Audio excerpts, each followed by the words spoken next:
ออกว่าไม่มีเราไม่พูดโจ่งครึ่มถ้าสมมุตินะผมโกนหัวแล้วนุ่งผ้าเหลืองผมพูดเรื่องนี้ไม่ได้เพราะมันจะกลายเป็นเรื่องของการอวดอุตริทันทีไปพูดถึงเรื่องจิตวิญญาณเรื่องผีไงฮะท่านเห็นเหรออ้าวซวยเลยลืมไปถ้าสมมุติว่าคำว่าอวดอุตริหมายถึงว่าอวดคุณวิเศษที่ไม่มีใช้คำว่าไม่มีนะฮะไม่มีอยู่ในตนอันเนี้ยอาบัติปาราชิกถูกกล่าวไงถูกกล่าวแต่ถ้าตรงเนี้ยก่อนบวชทุกคนก็รับรู้ใช่ไหมถ้าผมจะพูดในทั้งผ้าเหลืองเนี่ยถามว่าอาบัติปาราชิกไหมต่อให้มีคนโจทย์ไม่แน่นอน อวดคุณวิเศษไหมคือเราไม่ได้อวดแต่ว่าเราจะบอกว่ามันเป็นแบบนี้แบบนี้แบบนี้เชื่อไม่เชื่อใช้หลักกาลมาสูตรเพราะวันนี้พระอาจารย์ท่านก็พูดถึงเรื่องนี้เหมือนกันนะฮะเดี๋ยวค่อยๆเป็นค่อยๆไปนะฮะก็ได้บอกทักทายไปแล้วนะฮะในเรื่องของงานบุญไปแล้ววันนี้ก็ทำบุญกับพระอาจารย์ชาตรีไปนะครับแล้วก็พอดีมีกัลยาณมิตรนั้นจะบริจาคเครื่องผลิตออกซิเจนนะฮะเครื่องผลิตออกซิเจนให้กับโรงพยาบาลส่งเสริมสุขภาพนะฮะตามถิ่นทุรกันดารผมก็ยังไม่ได้ไปสำรวจว่าจะมีโรงพยาบาลไหนบ้างที่รพสตในส่วนไหนที่แบบคือกันดารจริงๆนั่นนะฮะผมก็จะแจ้งให้กับกัลยาณมิตรนะฮะคือท่านใดที่สนใจที่อยากจะร่วมบุญแบบเนี้ยผมไม่ขัดเลยนะฮะเครื่องผลิตออกซิเจนฮะรพสตบนดอยเนี่ยบางทีเขาต้องการนะฮะเครื่องผลิตออกซิเจนเนี่ยบางทีกว่าจะรีเฟอร์ลงมาแล้วฝนตกถนนขาดอย่างเงี้ยคนไข้ต้องการออกซิเจนนะฮะอย่างเงี้ยเป็นต้นก็สามารถแจ้งมาได้นะฮะเครื่องหนึ่งมันเท่าไหร่หมื่นกว่าถึงไม่ใช่สิมันต้อง10 กิโลถ้า10 กิโลมัน20,000 กว่านะฮะก็รวมกลุ่มกันมาแล้ว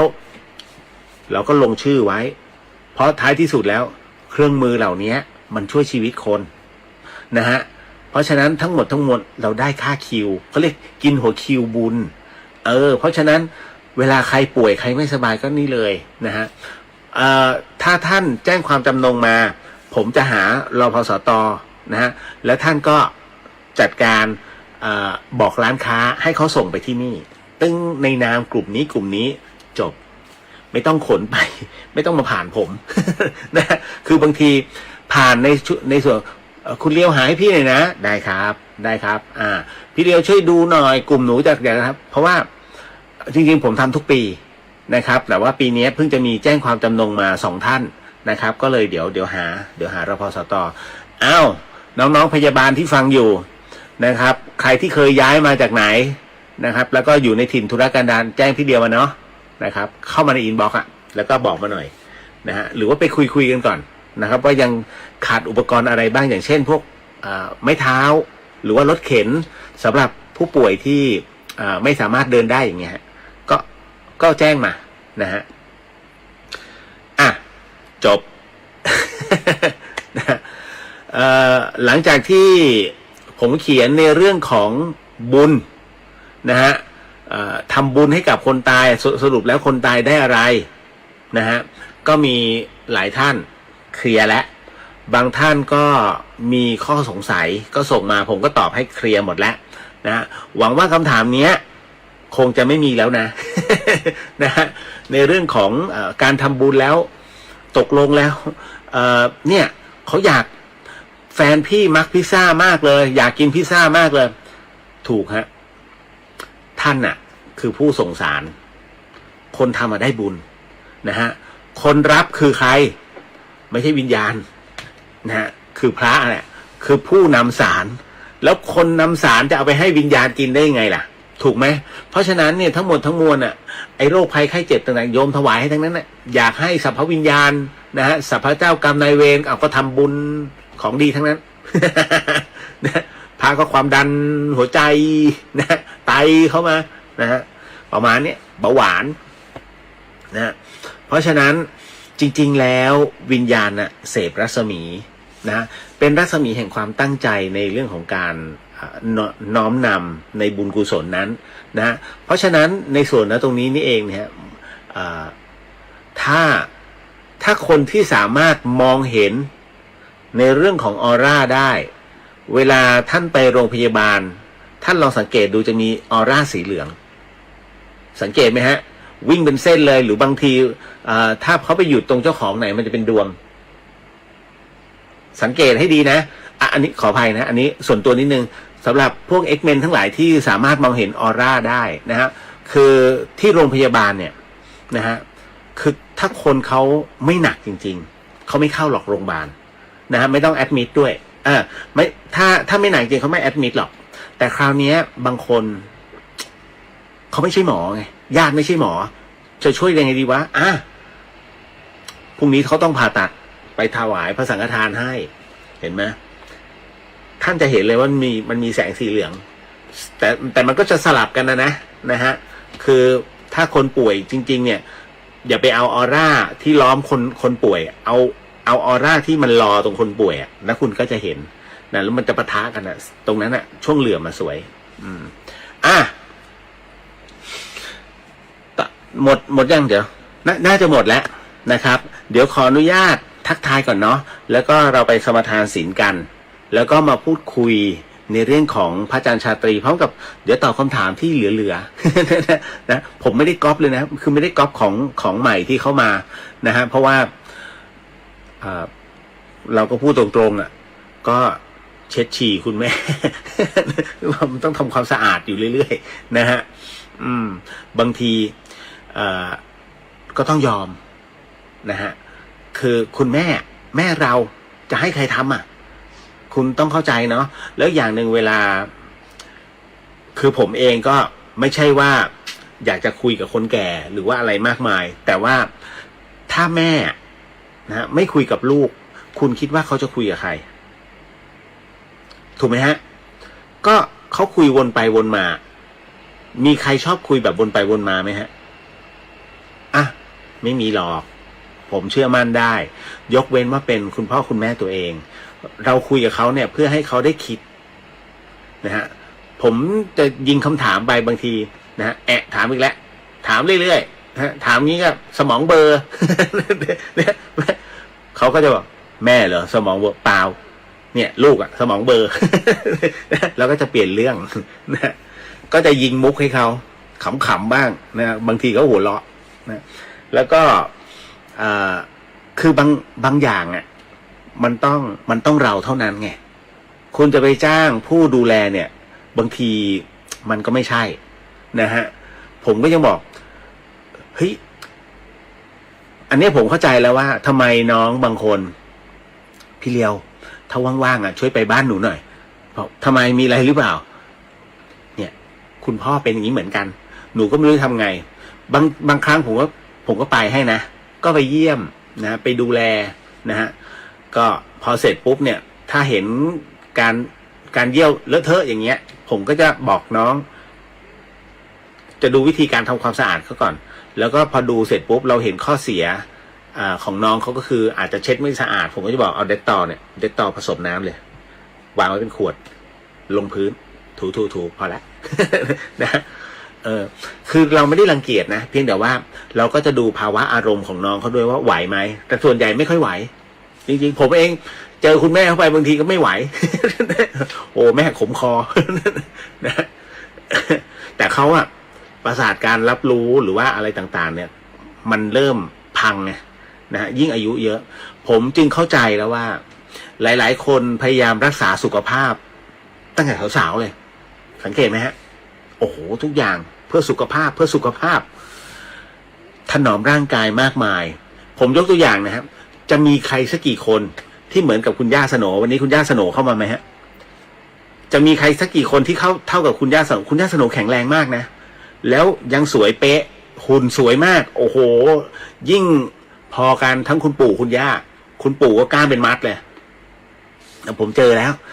จะมีใครสักกี่คนที่แข็งแรงแบบนั้นแล้วโยคะ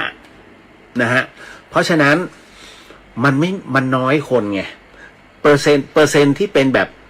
ยกตัวอย่างของคุณย่าสโหนนะฮะ ผมเชื่อมั่นว่าไม่น่าจะเกิน 20%แล้วส่วนที่เหลือล่ะ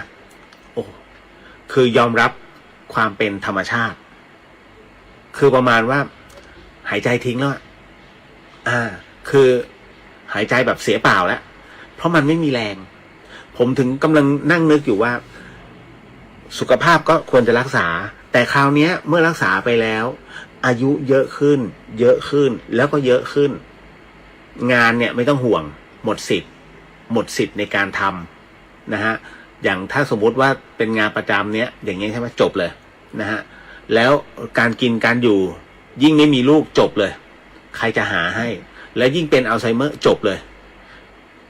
เห็นไหมฮะมันมีแต่ถอยเพราะฉะนั้นเนี่ยต้องเตรียมตัวต้องวางแผนหลายๆอย่างนะฮะยิ่งอายุมากขึ้นอันนี้บอกให้หลายๆท่านเนี่ยเตรียมตัวไว้แล้วก็ให้น้องๆที่เป็นผู้รักษาสุขภาพได้ฉุกคิดนิดนึงว่าคือยิ่งอายุเยอะมากๆเนี่ยฮะเขาใช้คำว่าเขาเตรียมตัวกันแล้วพระอาจารย์ชาตรีเนี่ยท่านอายุ50กว่าท่านคิดเรื่องตายแล้วเดี๋ยวมาคุยกันนะฮะว่าทำไมจึงเป็นเช่นนั้นขออนุญาตทักทายก่อนเนาะนะครับก็เสียดายไทยแพ้ ผมดูปุ๊บผมเมื่อวานนี้ไม่อยากจะฟุตบอลซีเกมก็เราก็เปิดคนไทยไงแล้วเราเป็นนักกีฬาเก่าด้วยพอผมเห็นแค่20 นาทีของครึ่งแรกผมบอกเลยไทยแพ้ ผมพูดเลยไทยแพ้แล้วแพ้ 1-0 ด้วยก็เป็นอย่างนั้นจริงๆนะฮะไม่ต้องแค่ครึ่งแรกผมเปลี่ยนแล้วรู้แล้ว มันเหมือนว่ามันมีบางอย่างที่เรารู้ว่าถ้าเล่นแบบเนี้ยไม่มีทางนะคือมันดูทรงบอลแล้วก็รู้แล้ว คุณปฐมพรสวัสดีค่ะนะฮะคุณพิชยาภาสวัสดีค่ะคุณเรียวสวัสดีครับผมฮะก็มาถึงป้าแก้วสวัสดีค่ะคุณเรียวสวัสดีครับป้าแก้วนะฮะแล้วก็มาถึงคุณพรีมสวัสดีค่ะพี่เรียวสวัสดีครับนะครับก็ค่อยๆทักทายกันหลายคนฝากผมถามเรื่องของสงครามโลกเดี๋ยวคุยคุณเอ้ย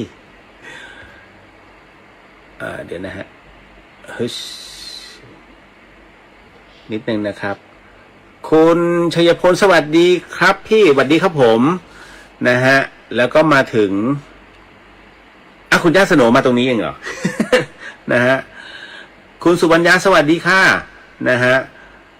คุณสุวรรณยาสาธุค่ะโมทนาสาธุนะฮะแล้วก็ขอโมทนาสาธุกับทุกท่านที่ร่วมบุญกับครูบาจิตนะครับนะฮะเอาล่ะก็มาถึงคุณจินชาสวัสดีค่ะคุณเรียวโมทนาสาธุที่คุณเรียวเป็นสะพานบุญแล้วก็ทุกท่านที่ร่วมบุญร่วมโมทนาค่ะสาธุครับนะฮะคุณจันยาสวัสดีค่ะคุณเรียวสวัสดีครับผมคุณย่าสโหนสวัสดีค่ะคุณเรียวพักผ่อนเยอะๆนะคะดูเซียวๆไปโอ้โหตาจริงๆตาผมเจ็บนะฮะแล้วก็ค่อนข้างปวดมากเหมือนเป็นตากุ้งยิงแต่มันไม่ใช่ว่าก็พอหลับปุ๊บมันก็จะดีขึ้นนะฮะลืมเมื่อเช้าลืมไม่ขึ้นเลยนะฮะอันนี้น้องหนิงสวัสดีครับพี่เรียวสวัสดีครับหมอหนิงนะฮะคุณสจีสวัสดีค่ะคุณเรียวสวัสดีจ้านะฮะคุณเบนสวัสดีค่ะพี่นิกสวัสดีครับนะฮะอันนี้คุณขวานคุณแม่พี่เรียวน่ารักดีครับโอ้โห นะช่วงเขาอารมณ์โอ้เมื่อวานปวดมากพูดถึงคุณแม่พาไปแม่เดี๋ยววันนี้เราจะไปเลือกตั้งกันนะผู้ว่ากรุงเทพเขาก็มองเมื่อวานนี้เหมือนเขาแปลกๆเขาก็นิ่งๆไปเข้าห้องน้ำอาบน้ำเข้าไปไม่อาบน้ำผมก็เลยต้องจับแม่เช็ดตัว เช็ดเลยนะพอเสร็จปุ๊บเปลี่ยนเสื้อผ้านั่งรถเข็นออกฟึบไปที่ศูนย์เลือกตั้งแม่ไปจอดตรงป้ายไงที่เขามีอันนี้เป็นผู้ว่าอีกหนึ่งป้ายเป็นสกซึ่งสกเขาไม่เคยโปรโมทเลยนะว่า เฮ้ยต้องเลือกด้วย แต่เรารู้อยู่แล้วไงเพราะสัมปัญญะของเรายังมีอยู่ แต่แม่ไม่มี เพราะฉะนั้นเนี่ยผมก็กลัวว่าเอาไงดีวะกับแม่เรากึ่งอัลไซเมอร์แม่ครับเข้าคูหากาเบอร์เดียวนะเราเลือกตั้งนะแม่เข้าคูหาไหนท่องสิเข้าคูหาเข้าคุกนะโอ้ยเข้าคุกนะอะไรเล่าเดี๋ยวก็เข้าหรอกเนี่ยกาพลาดหรือไปฉีดเบอร์เขาเนี่ยคุกนะแล้วพอเสร็จปุ๊บเข้าคูหาท่องเข้าคูหากาเบอร์เดียวกาเบอร์เดียวโอเคแล้วนะตกลงกันนะแล้วพอถึงเสร็จปุ๊บเนี่ยเขาก็ผมก็จะเข็นเขาก็ไปแต่พอเวลาจะต้องเซ็นชื่อมันต้องเข้าไปเซ็นชื่อก่อนไงพอไปถึงคูหาเสร็จปุ๊บชี้คุณยายนี่คุณยายเซ็นตรงนี้เขาชี้ช่องล่างแม่เซ็นช่องบนแล้วเซ็นที2 บรรทัด คุณพระช่วยนึกในใจจะเหมือนพรที่แม่ให้ก่อนเข้าไหมวะ เข้าคุกแค่กรรมการเนี่ยเขารู้ไม่เป็นไรค่ะไม่เสียเสร็จปุ๊บอีกเบอร์อีกใบนึงครับคราวนี้พอเวลาจะต้องเข้าคูหาไงมันต้องแยกไปเลือกคูหาเดียวกันไม่ได้นะคุณมันเหมือนเป็นการหัวอันนี้เข้าใจใช่ไหมฮะเพราะฉะนั้นผมก็อยู่1คูหาส่วนคุณแม่ก็จะมีกรรมการเนี่ยเข็นไปแต่ก่อนจะไปแม่เข้าคูหากาเบอร์เดียวเขาก็ท่องเข้าคูหากาเบอร์เดียวเสร็จปุ๊บผมก็แยกกาผมกาเสร็จแล้วหย่อนบัตรเรียบร้อยเหลือแม่คุณลูกคะขอเชิญทางนี้หน่อยค่ะนึกในใจเอาแล้วกูเข้าคุกแน่ๆไปถึงเสร็จปุ๊บบอกคุณแม่หน่อยค่ะช่วยกาหน่อยทำไมแม่ไม่กาก็เข้าคูหากาเบอร์เดียวก็ใช่ไงก็ยังไงกายังก็กาแล้วเขาก็นี่ไงแม่กาแล้วนะเลขใบไม่กากาสิไม่กาทำไมไม่กากรรมการก็เริ่มแบบงงเขาเป็นอะไรกันไม่กาก็ถ้ากาอีกอันก็จะเป็น2 เบอร์ เดี๋ยวเข้าคุก กรรมการหากากเลย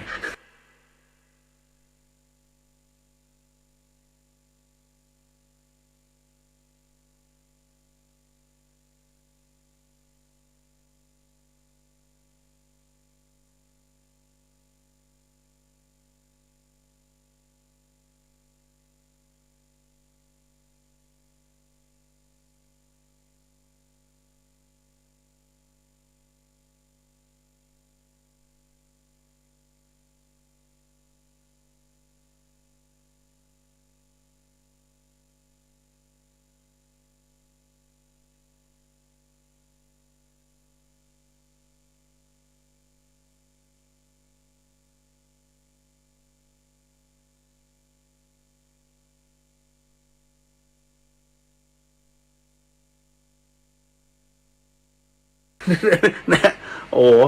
ไปเลือกตั้งนะคือเขายังไม่ได้เป็นเอาเขาจัดอยู่ในกลุ่มแต่ว่ายังจำได้นะฮะเพราะว่า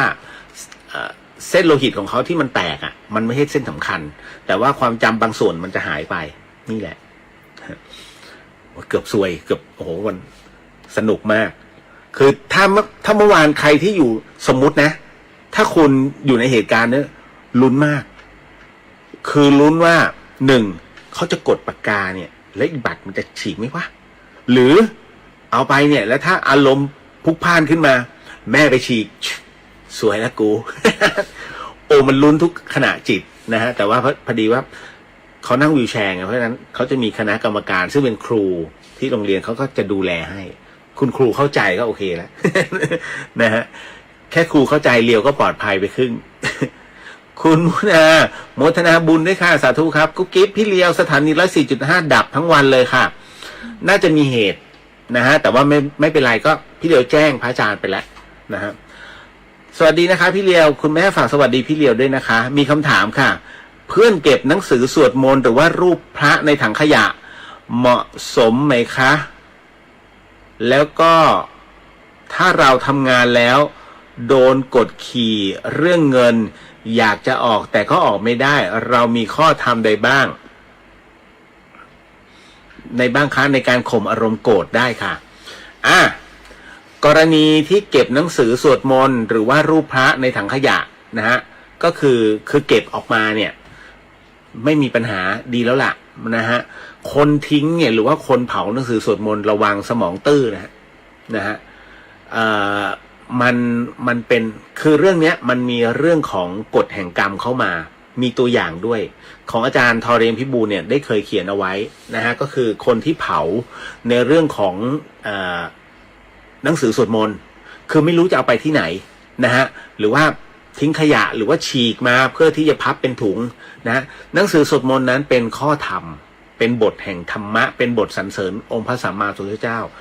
กรณีตรงนี้ขึ้นมาคือทุกคนเนี่ยใช้ในเรื่องของการกราบไหว้บูชาก็อาจจะเป็นไปได้ที่ประมาณว่าเจ้าของคนเดิมนะฮะย้ายบ้านแล้วก็เผลอทิ้งนะหรือว่าขยำอะไรพวกนี้ไปนะฮะดังนั้นทั้งหมดทั้งมวลเนี่ยนะฮะมันก็จะมีในเรื่องของบุพกรรมทำให้มันมีวันหนึ่งคนที่ทำเช่นนี้ขับรถไปขี่รถไปเป็นขี่จักรยานนะขออภัยขี่จักรยานไปแล้วปรากฏสมัยก่อนไงแล้วปรากฏว่าไปฉลับหินลูกรังเนี่ยแล้วหัวขี่จักรยานมันไม่ใส่หมวกกันน็อกอยู่แล้วนะฮะหัวไปกระทบกับพื้นตั้งแต่นั้นมาเป็นคนสมองทึบเวลาจะทำอะไรทุกอย่างคิดนานมากนะเพราะฉะนั้นทำถูกเลยฮะที่เก็บขึ้นมานะแล้วจะเอาไปไว้ไหนเอาไปไว้ตามสถานปฏิบัติธรรมหรือว่าวัดก็ได้นะฮะบอกว่าเก็บได้นะฮะทั้งหมดทั้งมวลเดี๋ยวท่านก็ไปจัดการเองนะฮะเดี๋ยวพระท่านก็ขอเข้ามาแล้วเดี๋ยวท่านก็จะมีวิธีจัดการนะฮะ ต่อมาเราจะมีธรรมะข้อไหนนะฮะคือมันจำเป็นต้องทำสมมุติว่าเราออกไม่ได้เพราะติดสัญญาแล้วก็ถูกกดขี่เรื่องเงินนะฮะอันที่หนึ่งมันเป็นเรื่องของที่เราจะต้องวางใจแล้วนะฮะอย่าไปติดมากอย่าไปติดโลกธรรมเพราะฉะนั้นประเภทเนี้ยเราต้องบอกก่อนว่าเราทำงานเนี่ยเพื่อตัวเรานะฮะเพราะฉะนั้นจะเงินจะทองแค่ไหนถ้ามันโดนหักไปด้วยเหตุปัจจัยอะไรก็แล้วแต่ยังมีคนที่ลำบากกว่าเราอีกเยอะและที่สำคัญก็คือว่าของฟรีไม่มีในโลกนะฮะวันใดวันหนึ่งที่ถึงมันจะมีโอกาสที่เราเขาเรียกว่าเมื่อหมดกรรมซึ่งกันแล้วมันจะผ่าออกมาเองพอมันจะผ่าออกมาเองตรงนั้นเนี่ยค่อยมาว่ากันใหม่แต่ก็กรณีตรงนี้หมายถึงว่าต้องวางอุเบกขาไว้นะฮะใจเป็นกลางเพราะถ้าไม่เป็นกลางมันจะมีเรื่องนะครับวางไว้เลยนะไม่ต้องอะไรมากมายนะจ๊ะต่อมาขจรศิลป์สวัสดีครับพี่เบียร์สวัสดีครับคุณชุลีพรเพิ่งกลับมาจากนครศรีธรรมราชค่ะโอ้โหเดี๋ยวผมก็ต้องไปฮะแต่ว่าใช้เวลาผมเป็นคนที่ขับรถช้าค่อยๆไปค่อยๆไปวันแรกก็อาจจะถ้าไม่เขาตะเกียบปรานบุรีก็อาจจะชุมพรหรือว่าท้ายๆชุมพรสุราษฎร์แถวๆนี้นะฮะแล้วค่อยไปนครนะครับคุณจาสวัสดีค่ะสวัสดีครับผมคุณชลิตาสวัสดีครับคุณเลียวสวัสดีครับนะฮะคุณณัฐศรีสวัสดีครับพี่เลียวสวัสดีฮะพี่วรันทรสวัสดีครับสวัสดีครับนะฮะแล้วก็มาถึงคนเมืองเหนือสวัสดีครับพี่เรียวแม่พี่สบายดีเนาะโอ้ยอย่างสบายเลย นะซูชิก่อนนอนมีที่ไหนนะฮะคุณแม่ท่านทำถูกแล้วนะคะ อันนี้กองเชียร์คุณแม่ นะฮะเกือบได้ส่งข้าวผัดกับโอเลี้ยงค่ะ ก็นะไม่เป็นไรคุณแม่ผมเนี่ยพาไป ทุกอย่างคุณแม่พาไป นะแม่ไปไหนลูกไปด้วย นะแม่น่าจะรอดเพราะแม่มีใบแพทย์ ลูกไม่น่ารอด ขออนุญาตในเรื่องของสมทานศีลก่อนนะแล้วเดี๋ยวจะเล่าเรื่องของพระอาจารย์ชาตรีนะหลายคนที่ฝากมาแล้วก็หลายคนที่ในห้องนั้นน่ะพูดถึงว่าทำไมพระอาจารย์ไม่บอกให้ปูตินหยุดสงครามมีคำตอบฮะขอ ออนุญาตนะฮะเดี๋ยวท่านใดที่ไม่สามารถจะวาดข้อศีลได้ให้กำหนดจิตตามนะครับ ขออนุญาตเป็นตัวแทนของทุกท่านแล้วกันสาธุสาธุสาธุผมจะว่าแบบเว้นช่วงระยะนะฮะนะโมตัสสะภะคะวะโตอะระหะโตสัมมาสัมพุทธัสสะนะโมตัสสะภะคะวะโตอะระหะโตสัมมาสัมพุทธัสสะนะโมตัสสะภะคะวะโตอะระหะโตสัมมาสัมพุทธัสสะ พุทโธธัมโมสังโฆศีลข้อ 1ไม่ฆ่าสัตว์ศีลข้อ 2ไม่ลักทรัพย์ศีลข้อ 3ไม่ประพฤติผิดในกามศีลข้อ 4ไม่พูดเท็จศีลข้อ 5ไม่ดื่มสุราและของมึนเมาบัดนี้ข้าพเจ้าตั้งใจรักษาศีลแล้วบัดนี้ข้าพเจ้าคือผู้มีศีลข้าพเจ้าผู้มีศีล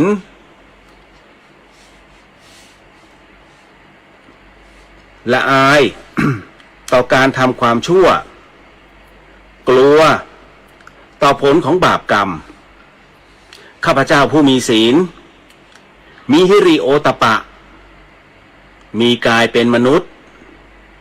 มีใจเป็นเทวดาเป็นมนุษย์เทโวเข้าถึงความเป็นสหายกับเหล่าเทวดาทั้งหลายณบัดนี้ข้าพเจ้าทั้งหลายขออดโทษลดกรรมที่ข้าพเจ้าประมาทพลาดพลั้งในช่วงวันนี้ลงในฉับพลันและขอให้กรรมดีที่ข้าพเจ้าหรือเหล่ากัลยาณมิตรได้ทำไว้นั้นขอจงมาแทรกส่งผลบุญนี้ให้ข้าพเจ้าได้มีความสุขและประสบผลสำเร็จตลอดไปเถิดสาธุสาธุสาธุอนุโมทามินะฮะ เอาละมาเข้าสู่เรื่องราวเรื่องเล่าฮะก็เรื่องผีๆก็มีนะฮะเรื่องการเมืองก็มีนะฮะ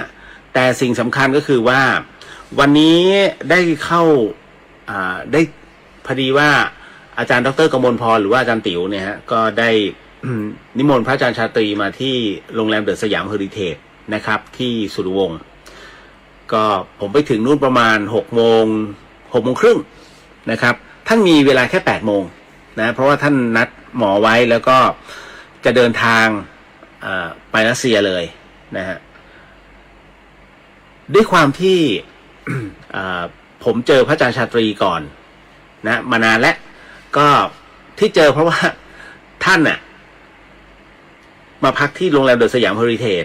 นะครับแล้วอาจารย์ดร.กมลพรน่ะนิมนต์มาฉันภัตตาหารด้วยแล้วจากนั้นหลวงพี่ภัสกร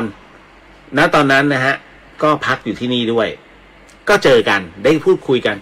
วันที่พูดคุยเรื่องราวเรื่องเล่าเกี่ยวกับจิตวิญญาณแล้วก็การนิมนต์พระอาจารย์ภัสกรไปที่เซนต์ปีเตอร์สเบิร์กนะฮะที่รัสเซียนะในเรื่องของการไปจำพรรษานะฮะผมก็อยู่ตรงนั้นด้วยแต่หลวงพระอาจารย์ชาตรีอ่ะท่านขอว่าพรรษาหน้านะพรรษาหน้าได้ไหมหลวงพี่ท่านก็บอกว่าพรรษาหน้าไม่รับปากแต่ถ้าอีกพรรษาหนึ่งอ่ะได้ก็ปรากฏว่าหลังจากนั้น1 ปีหลังจากนั้น1 ปีหลวงพี่ยังไม่สามารถเดินทางไปได้เพราะท่านเหมือนท่านติดภารกิจแต่อีกปีหนึ่งไปนะฮะคราวนี้พอไปถึงตรงเนี้ยนะฮะก็มีเรื่องราวต่างๆนานามากมายแล้วก็หลวงพี่ได้มีโอกาสได้สอนธรรมะนะฮะกับชาวรัสเซียมากมายผมก็เพิ่งรู้พระอาจารย์เล่าให้ฟังนะว่าโอ้ยท่านพระอาจารย์ภัสกรไปนี่สุดยอดมากเลยนะฮะสอนคือจนรัสเซียยอมเลยฮะพวกฝรั่งที่เขามาเข้าคอร์สนะฮะ meditation เนี่ย ยอมรับพระอาจารย์ภัสกรในเรื่องของสมดุลโลกสมดุลใจสมดุลธรรมเพราะหลวงพี่สอนเป๊ะเป๊ะเป๊ะแล้วหลวงพี่ภาษาอังกฤษอ่ะโอ้โหสุดยอดนะฮะจึงเป็นคารมะไงนะฮะพอถึงตรงนั้นเสร็จปุ๊บเนี่ยวันเวลามันผ่านมาห้าปีผมยังจำหน้าพระอาจารย์ไม่ได้นะพระอาจารย์ชาตรีวันเนี้ยเข้าไปถึงเสร็จปุ๊บท่านก็ผมเดินเข้าไปเลยทุกคนคือประมาณว่าเฮ้ยกูทำอะไรผิดไหม แล้วเดินเข้าไปทุกคนหันมามองปุ๊บทั้งญาติโยมและพระอาจารย์คือพระอาจารย์กำลังพูดอยู่เทศอยู่นิดนึงแล้วท่านก็หยุดแล้วก็มองพอทุกคนเนี่ยเห็นครูบาอาจารย์ท่านหยุดนิ่งแล้วหันไปมองนะทุกสายตาหันมามองนั่นคือตอนผมเปิดประตูเข้าไปคือทั้งหมดทั้งมวลนะรู้จักผมนะผมก็สวัสดีครับสวัสดีครับสวัสดีครับนะฮะแล้วก็สาธุครับพระอาจารย์ยังไม่ทันได้นั่งท่านก็ทักก่อนหน้าคุ้นอาจารย์ก็เลยบอกว่าอ๋อน้องชายหลวงพี่ภัสกรนะฮะอ๋อจำได้ผมก็อ๋อบ้างเลยพอพระอาจารย์อ๋ออาจารย์จำไม่ได้เหรอก็อาจารย์เล่าเรื่องผีอ่ะผมยังเล่าต่อเลยเรื่องที่เซนต์ปีเตอร์เบิร์กท่านขำเลย นะฮะหลังจากนั้นก็นั่งอยู่ตอนแรกผมก็ฟังก่อนฟังอยู่ไกลๆแล้วค่อยๆปลีกเข้าไปใกล้ๆเพราะว่าผมจะบันทึกนะฮะท่านก็พูดถึงว่า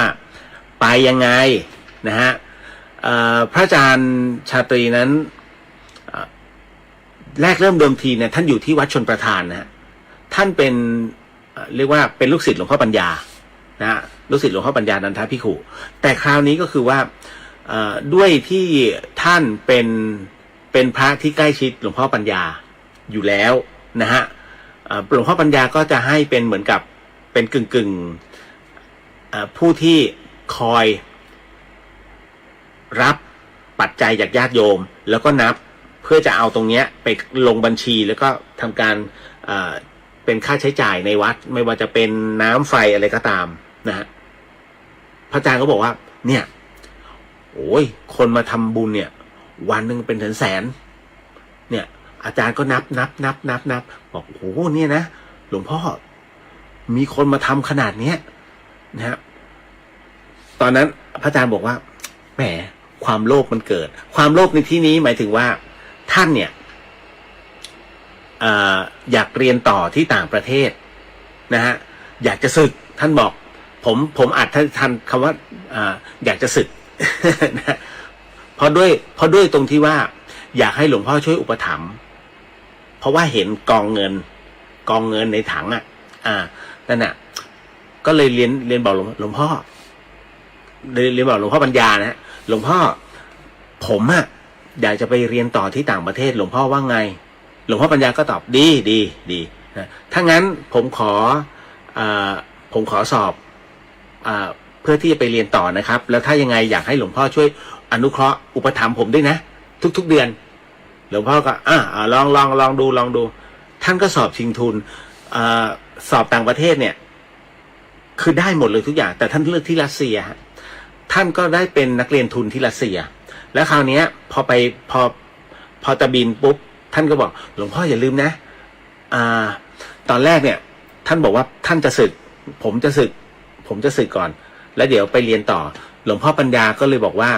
ไม่ต้องเดี๋ยวค่อยไปดูตรงนู้นก่อนให้ไปก่อนนะแต่ยังไงหลวงพ่อส่งผมด้วยนะส่งทุกเดือนฮะส่งทุกเดือนจริงๆพอท่านบินไปที่รัสเซียนะฮะก็ไปเข้าเรียนที่มหาวิทยาลัยที่นั่นเป็นมหาวิทยาลัยชั้นนำนะฮะปรากฏว่าพอเดือนแรกเสร็จปุ๊บก็คือท่านเป็นนักเรียนทุนเขาก็จะมีหอนะฮะมีในเรื่องของการศึกอะไรเนี่ยพวกค่าหนังสือค่าเดินทางอันนั้นเขามีให้จนกระทั่งพอเสร็จปุ๊บปรากฏว่าพอไปถึงสิ้นเดือนพอดีพระอาจารย์ก็เลยไปที่ธนาคารไปขอดูบัญชีเพราะว่าถึงเวลากำหนดที่หลวงพ่อปัญญาท่านจะต้องโอนปัจจัยมาเพื่อบำรุงท่านก็เสร็จปุ๊บเงินก็เข้าจากหลวงพ่อปัญญา จากวัดชลประทานเลยโอ้ท่านดีใจมากพอเปิดบัญชีดูมีเงินเข้ามา9 บาท เป็นเงิน9 บาททุกเดือนท่านบอกเจ็บใจมากโกรธมากทำไมหลวงพ่อทำอย่างนี้ท่านไม่ได้ผิดสัจจะหลวงพ่อปัญญาท่านส่งให้จริงๆฮะเดือนละ9 บาทนะฮะพระอาจารย์ท่านก็เลยบอกว่าก็ดิ้นรนเองนะฮะเพราะฉะนั้นการดิ้นรนในตรงนั้นคือว่าหอพักมีทั้งหมดพระอาจารย์บอกว่ามีทั้งหมด21 ชั้นนะฮะมี21 ชั้นทุกห้องทุกชั้นพระอาจารย์บอกว่าเนี่ยอาตมาเข้าหมดเลยไม่มีห้องไหนที่อาตมาไม่เคยเข้าเลยเพราะเขารู้ไงว่าเราเป็นนักบวชเพราะฉะนั้นเวลาอาหารการกินเนี่ยเขาก็รู้ว่าเราไม่มีพอไม่มีเสร็จปุ๊บเนี่ยเขาก็จะเป็นการแบ่งปันอันนี้ดีมากพระอาจารย์ก็บอกว่าส่วนใหญ่แล้วเป็นนักศึกษาจากแอฟริกานะที่มาเรียนที่รัสเซียแล้วคราวนี้เขาก็แบ่งให้พระอาจารย์ก็คือฉันเช้าเวรวันเนี้ยนะฮะห้องเนี้ยก็จะให้ท่านชาตรีนะได้ฉันภัตตาหารนะฮะเช้ากลางวันนะฮะ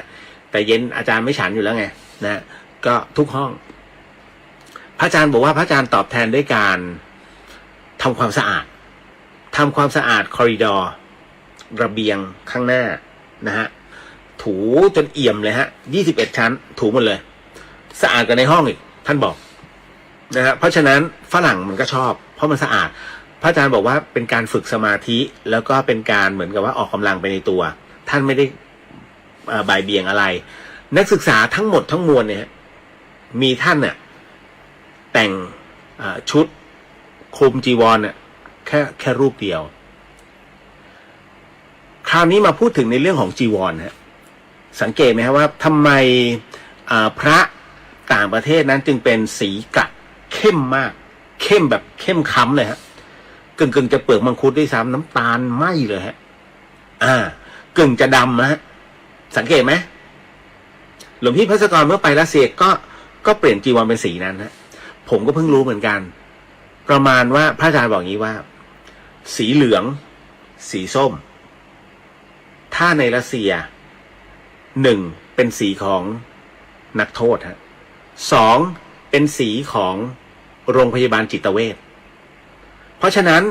ใครที่ใส่สีเหลืองหรือว่าสีส้มเนี่ยและเดินในประเทศถูกถมน้ำลายใส่ฮะพระอาจารย์บอกว่าเลยต้องเปลี่ยนนี่คือเหตุผลว่าทำไมว่าก็เห็นอยู่ใช่ไหมฮะพระอาจารย์ภัสกรที่ใส่สีเข้มๆมันมีเหตุไง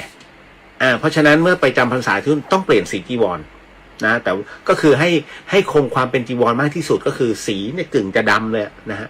ต้องเข้มแบบนั้นเพื่อให้มันแตกต่างนะพอถึงตรงนั้นเสร็จปุ๊บนะฮะพระอาจารย์ก็บอกว่าก็เรียนไปเรื่อยๆนะจนกระทั่งจบปริญญาท่านจบป.เอก4 ใบนะฮะเป็นศาสตราจารย์ด็อกเตอร์ตั้งแต่อายุ36 ปีนะปริญญาเอก4 ใบด้วยกันนะท่านเป็นศาสตราจารย์นะ พระอาจารย์ชาตรีก็เลยบอกว่าก็เลยได้มีโอกาสนะฮะได้เจอกับปูตินนะตรงนั้นนะในมหาวิทยาลัยนั่นแหละคราวนี้ปูตินเห็นนะตอนนั้นยังไม่ได้เป็นประธานาธิบดีนะฮะ ก็เลยเหมือนกับว่าได้พูดคุยกันบ้างแต่พอหลังจากที่พระอาจารย์มาอยู่ที่เซนต์ปีเตอร์สเบิร์กปูตินขึ้นเป็นประธานาธิบดีตั้งแต่นั้นเป็นต้นมานะฮะประธานาธิบดีปูตินนั้นสนใจในเรื่องของเขาเรียกว่าปรัชญาหลักปรัชญาของเอเชียโดยเฉพาะอย่างยิ่ง ในเรื่องของการดำรง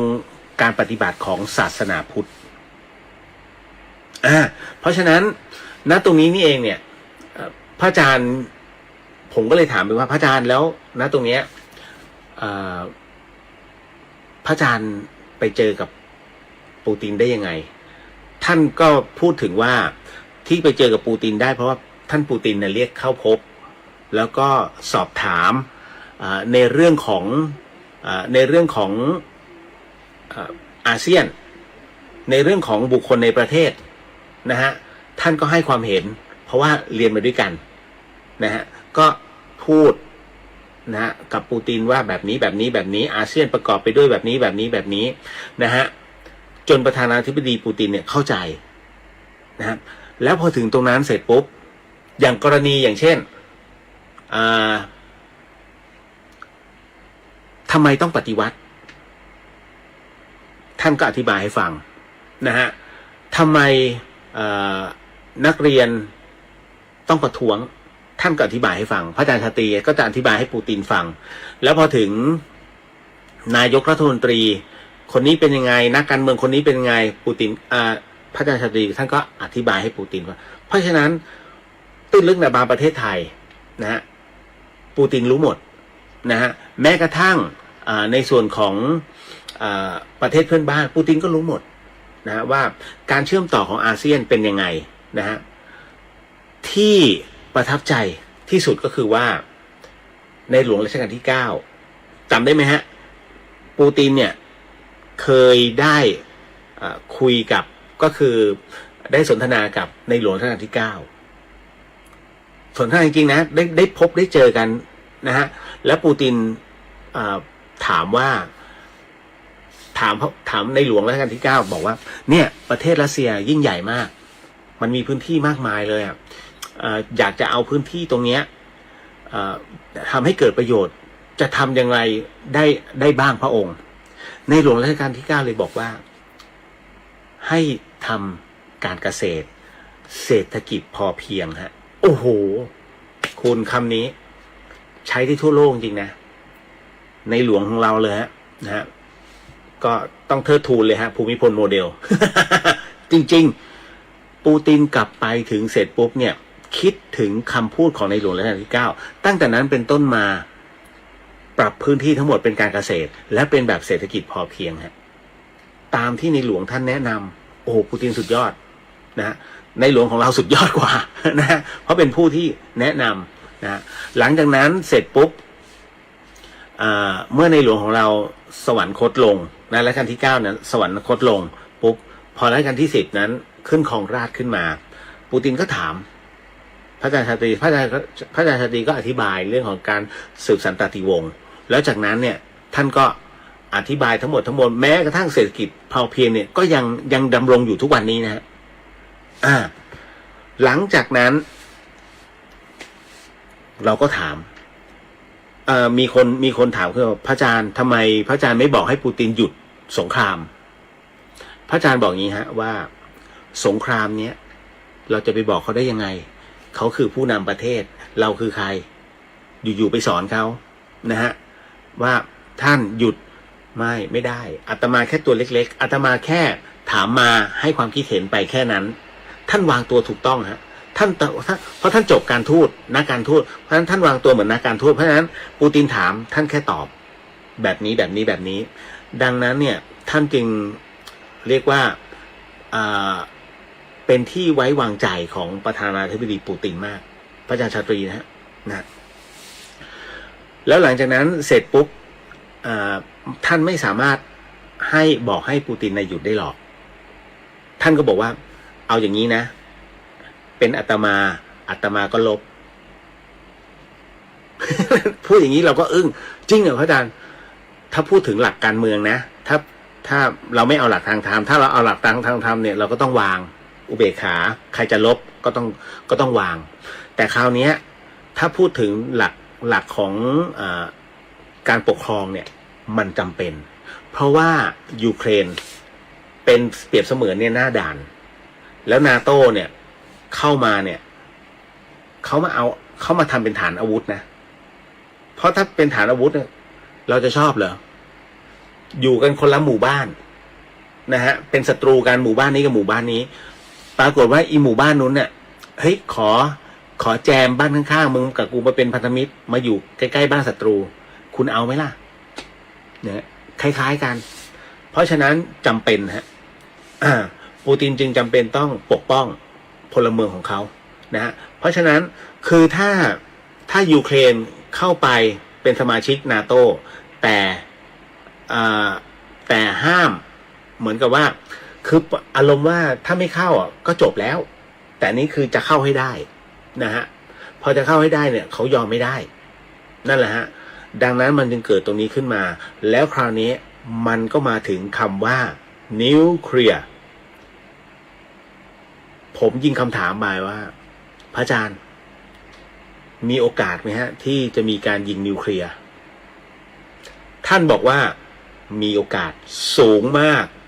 สูงมากรัสเซียเล็งไว้แล้ว2 ประเทศ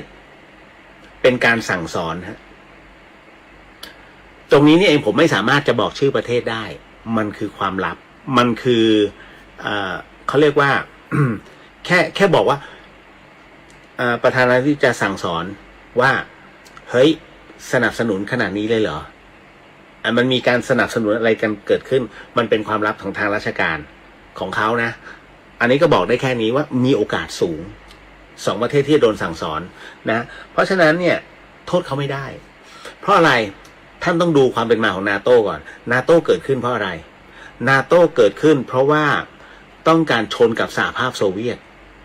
สหภาพโซเวียตนั้นล่มสลายไปนานแล้วฮะ1 ในยูเครนก็คือ1 ในสหภาพโซเวียตเก่านะฮะทั้งหมดทั้งมวลน่ะณตรงนี้แต่พอมันโดนย่อยสลายไปจริงๆนาโต้ต้องย่อยต้องสลายตามแต่ไม่ใช่อเมริกาไม่ให้อเมริกายังคงความเป็นนาโต้อยู่นะฮะก็คือยังอยู่แถบยุโรปเป็นการร่วมมือของยุโรปตอนนี้เริ่มมาเอเชียเพราะฉะนั้นในตอนแรกที่ประธานาธิบดีปูตินส่งพระอาจารย์ชาตรีกลับมาอันเนื่องมาจากว่าดูท่าทีประเทศไทยฮะเพราะท่านไม่รู้หรอกว่าประเทศไทยจะเอายังไงนะฮะจะเอาอเมริกาหรือจะเอาทางด้านจีนรัสเซียคือไทยไม่เป็นกลางนะฮะคือบางทีออกหน้าผมก็เวียนหัวผู้นำนะฮะเพราะฉะนั้นแต่มันจะไม่มาถึงประเทศไทยเพียงแต่ว่าแค่มองดูว่าประมาณไหนนะแต่ถ้ายุโรปเนี่ยเขาชัดเจนมากนะฮะเพราะฉะนั้นอันนี้มันก็เลยคาบเกี่ยวกันอันนี้พูดการเมืองนิดนึงแค่นั้นคราวนี้ผมก็เลยถามว่าแล้วทำไมตอนเนี้ยเอาจริงๆแล้วปูตินสนใจอะไรเกี่ยวกับศาสนาพุทธพระอาจารย์บอกว่างี้ฮะปูตินสนใจในเรื่องของสมาธิปูตินเดินสมาธินะฮะพระอาจารย์ชาตรีสอนจำได้ไหมที่ผมให้เล่นเกมอ่ะหายใจเข้า1ออก1หายใจเข้า2ออก2หายใจเข้า3ออก3นะแทนที่พุทโธนะฮะ1เมื่อไหร่ก็ตามที่ขาดเริ่มใหม่จำได้ไหมฮะนั่นแหละพระอาจารย์ให้ปูตินทำนะฮะ1 ถึง 100เราทำกี่วันฮะเต็มที่งูปลาเราชาวพุทธไง4 วันบางคนก็ได้แล้วปูตินใช้เวลา3 เดือนฮะ3 เดือนฮะสำหรับเลข1 ถึง 100เข้าออก3 เดือนเสร็จปุ๊บสติปัฏฐานนะมาแล้วตามสติปัฏฐานสูตรพองยุบไงค่อยๆก้าวเดินยุบเสร็จปุ๊บในเรื่องของสมาธิปูตินใช้เวลา1 ปีฮะถามว่าทำไมปูตินถึงมาเรียนสมาธิปูตินถามพระอาจารย์บอกว่าคือท่านโดนแวดล้อมเนี่ยกดมากฮะทุกมหาอำนาจทุกประเทศเนี่ยเล็งมาที่ท่านแล้วก็มีข่าวต่างๆทั้ง Twitter ทั้งนี่นู่นนั่นโจมตีท่านเครียดไหมเครียดนะฮะเรื่องแตงโมนี่ถือว่าเด็กมากปูตินโดนกระหน่ำพระอาจารย์บอกว่าให้ปล่อยวางแล้วก็สมาธิหายใจเข้าออกฮะปูตินเนี่ยถึงได้ชอบนั่งสมาธินะฮะอันที่1ปูตินเนี่ยหนักในเรื่องรบอันที่2ปูตินจะหนักในเรื่องของนั่งสมาธิ2 อย่างเท่านั้นนะฮะเพราะฉะนั้นปูตินเนี่ยดึกนะประมาณสัก3-4 ทุ่มจะมีรถ2 คันลึกลับมาจอดที่โบสถ์ท่านแล้วก็ลงมาประธานาธิบดีปูตินก็มาคุยในเรื่องของสมาธิอยู่เรื่อยๆนะครับอันนี้ก็เป็นที่รู้กันเขาเรียกเบอร์ 1นะพระอาจารย์จะติดต่อเบอร์เลขาของปูตินทุกๆครั้งนั่นคือท่านเรียกว่าซาชานะฮะแล้วจากนั้นก็บอกว่าเนี่ยเบอร์ 1กำลังฝึกอยู่นะเบอร์ 1กำลังฝึกอยู่นะบอกถ้าเบอร์ 1 ฝึกเสร็จเมื่อไหร่ก็เรียกด้วย พอปูตินฝึกได้แล้วเสร็จปุ๊บซาชาโทรหาท่านต้องบินมา เดี๋ยวตั๋วเครื่องบินไปแล้วนะเข้าไปนะฮะก็เลยเป็นที่มาที่ไปผมก็เลยถามว่าแล้วคราวนี้ในเรื่องของชาวรัสเซียนะฮะชาวรัสเซียนั้นสนใจเรื่องอะไรมากที่สุดกับศาสนาพุทธพระอาจารย์ตอบหมดเลยว่าสมาธิเหมือนกับปูตินฮะปูตินไม่ได้ถือศาสนาพุทธแต่ปูตินชอบหลักการของศาสนาพุทธนะเพราะฉะนั้นถามว่าเขาถืออะไรเขาถือคริสต์ที่รัสเซียนั้นจะถือคริสต์กับไม่มีศาสนาพุทธยังเป็นกระจุกเล็กๆแต่พระอาจารย์นำศาสนาพุทธไปเผยแพร่เนี่ยถ้าพูดถึงเป็นคนนะฮะตอนนี้มีผู้ที่ถือศาสนาพุทธ 200,000 กว่าคนพระอาจารย์รูปเดียวนะฮะก็ท่านสอนเรื่อยๆแล้วท่านสอนเพราะ meditation ถามว่าเป็นการสมาธิแบบไหนเป็นพื้นฐานพอแค่พื้นฐานเนี่ยเขาก็พอใจแล้วนะฮะแล้วเราเคยฝึกไหมฮะชาวพุทธที่อยู่ในประเทศไทยไม่เคยเพราะฉะนั้นเขาไม่ได้นับถือศาสนาพุทธแต่เขาเอาหลักของวิถีพุทธไปปฏิบัติพระอาจารย์บอกอันนี้น่าอาย นะเข้าใจผมก็เลยถามพระอาจารย์กลับมาในเรื่องของจิตวิญญาณบ้างแล้วเขาเชื่อเรื่องผีไหมโอ้โหโยมรัสเซียเนี่ยยิ่งกว่าประเทศไทยผมตกใจมากจริงดิโดยเฉพาะอย่างยิ่งเรื่องแม่มดฮะเรื่องเขาเชื่อมากเรื่องแม่มดหมอผีแล้วก็เรื่องการทำคุณไสยเรื่องจิตวิญญาณดังนั้นเนี่ยทั้งหมดทั้งมวลมีการตั้งเครื่องเส้นผมก็เลยถามว่าเอ้าแล้วเวลาคนที่จะไปแก้ไขเนี่ยตกลงว่าเป็นบาทหลวงหรือว่าเป็นโยมเขาบอกพระอาจารย์บอกว่าบาทหลวงไม่สามารถส่วนใหญ่ก็จะเป็นโยมนี่แหละก็คือเป็นคนเป็นหมอเป็นแม่หมอส่วนใหญ่เป็นผู้หญิงสังเกตไหมครับผู้หญิงจะเป็นผู้นำจิตวิญญาณแต่ไหนแต่ไรแล้วนะฮะเพราะว่าที่เนี่ยส่วนใหญ่แล้วจะเป็นพวกยิปซีฮะซึ่งยิปซีแต่เดิมโบราณเลยฮะยิปซีแต่เดิมโบราณมาจากอินเดียเลยนะยิปซีเนี่ยแล้วจากนั้นก็คือถูกผลักดันออกไปทางตะวันออกกลางแล้วมันก็ตีโอบมาในเรื่องของยิปซีกลุ่มยิปซีทั้งหมดทั้งมวลเพราะฉะนั้นในเรื่องของแม่มดหมอผีมันจึงกระจายแล้วเขาเชื่ออย่างรุนแรงเพราะฉะนั้นรัสเซียเนี่ยเชื่อมากเรื่องผีใครบอกประเทศไทยงมงายคนที่พูดเนี่ยงมงายนะคนไม่ใช่พูดไม่ใช่คำว่างมงายใช้เรียกคำว่าคิดไม่ทันนะเราไม่อยากใช้ศัพท์อื่นเพราะว่าทั่วโลกมันมีแต่เราไม่รู้เราไม่เปิดโลกทัศน์ไงเราไปเปิดเฉพาะวิวัฒนาการนะฮะเทคโนโลยีแต่ไม่ได้ศึกษารากเหง้าบริเวณด้านนอกเหมือนกันหมดฮะชนบทเหมือนกันหมดเอาจริงๆนะฮะท่านก็เลยบอกว่าเวลานำสวดท่านจะนำสวดท่านจะไม่ทำพวกพิธีนะฮะเพราะถือว่าพิธีกรรมเนี่ยไม่ใช่กิจของพระและที่สำคัญก็คือว่านำสวดมนต์ได้สมาธิแต่ว่าท่านก็ยังพูดนะว่าแต่พิธีกรรมเองนั้นนะฮะมันก็ทิ้งไม่ได้หรอกเพราะสมาธิหรือว่าข้อธรรมหรือการสวดมนต์เนี่ยมันเป็นแก่นแต่แก่นอย่างเดียวก็ใช้เลยไม่ได้เพราะฉะนั้นเนี่ยมันต้องมีเปลือกมีต้นมีรากนะฮะเพราะฉะนั้นพระต่างๆเนี่ยไม่ว่าจะเป็นในเรื่องของพิธีกรรมนะที่พระไทยชอบเหลือเกินนะฮะเดี๋ยวต้องมีดูดวงเดี๋ยวต้องมีสวดแบบนั้นเดี๋ยวตั้งโต๊ะพิธีแบบนี้พระไทยเนี่ยเก่งมากท่านบอกต้องมีเพราะนั่นคือต้นมันต้องประกอบกันทั้งหมดทั้งมวลนะฮะเพียงแต่เราจะเลือกแบบไหนบางคนก็อยากจะเลือกเฉพาะแก่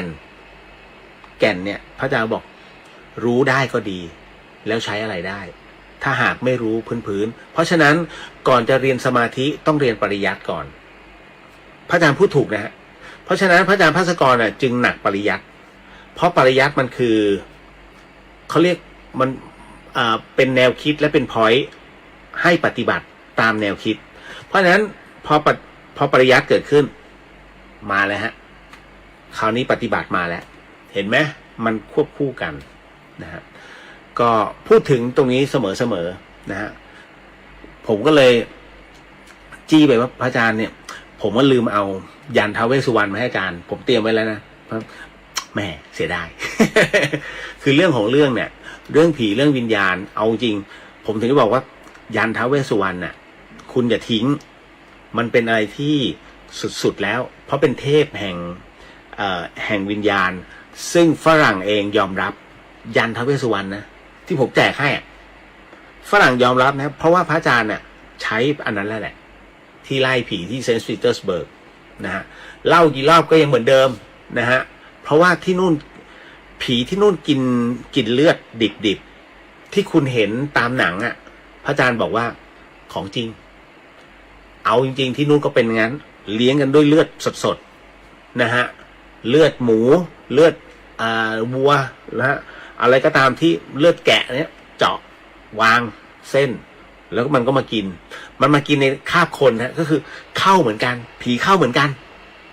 โอ้ไอ้นั่นก็ซดโอ้โหเป็นซอมบี้เลยเห็นไหมผมพูดเรื่องเนี้ยมันเหมือนกับคนที่ชอบอะไรดิบๆอะผมถึงได้บอกอันเนี้ยเราพูดตามหลักนะฮะเราพูดตามหลักของถ้าย้อนกลับไปเรียกบุพเพนิวาสานุสตินะฮะคือมันเป็นถ้าย้อนกลับไปนะฮะระลึกชาติกลับไปเนี่ยท่านมีสัญญาเดิมเป็นประเภทอสุรกายใครที่ชอบพวกลาบดิบนะฮะหมูเนื้อควายสับนะฮะคุณมากินลาบเหนือเนี่ยนะคุณดูให้ดีนะฮะคือบางทีลาบเหนือลาบคั่วเนี่ยลาบคั่วนี่มันสุกแต่ถ้าลาบเมืองเหนือแท้ๆเขาไม่ได้เอาเนื้อวัวมาทำนะเขาเนื้อควายดูดีๆนะ นะถามเขาก่อนตกลงเนื้อหมูหรือเนื้อวัวอ๋อบะใจเจ้าเนื้อควาย จบเลยนะฮะเสร็จปุ๊บนั่นแหละโหกินแล้วเวลาเขาพอเขาปรุงอะไรเรียบร้อยแล้วให้มันหอมแล้วเขาจะเทเลือดลงมาแล้วก็กินอย่างเมามันเลือดก็จะติดขอบปากจิตบางส่วนยังเป็นความเป็นอสุรกายอยู่เหมือนกับที่รัสเซียฮะอันนั้นซดเลือดสดๆเลยฮะโอ้โหเหมือนกับที่เขาอีสานนะเวลาเขาฆ่าสัตว์เขาจะเอากระมังไปลองเหมือนกันนี่ฮะเพราะฉะนั้นมันมีเขาเรียกสันดานดิบของเดิมมันอยู่นะมันยังมีใครที่จะรู้แหละว่าเฮ้ยเราเป็นอย่างนี้จริงมันไม่ใช่ทั้งหมดทั้งมวลของชีวิตแต่ว่ามันเขาเรียกว่าสัญญาเดิมคนทุกคนเคยผ่านจุดนี้มาหมดแล้ว ความเป็นอสุรกายผ่านหมดนะครับก็เล่าสู่กันฟังนะครับเรื่องราวตรงนี้แต่ว่าที่น่ากลัวผมกลัวมากในเรื่องของนิวเคลียร์แล้วมีโอกาสสูงฮะท่านใช้คำว่ามีแน่ๆเพราะฉะนั้นผมเลยถามว่าแล้วสงครามเนี่ยมันจะยืดเยื้อแค่ไหนพระอาจารย์บอกดีไม่ดี10 ปี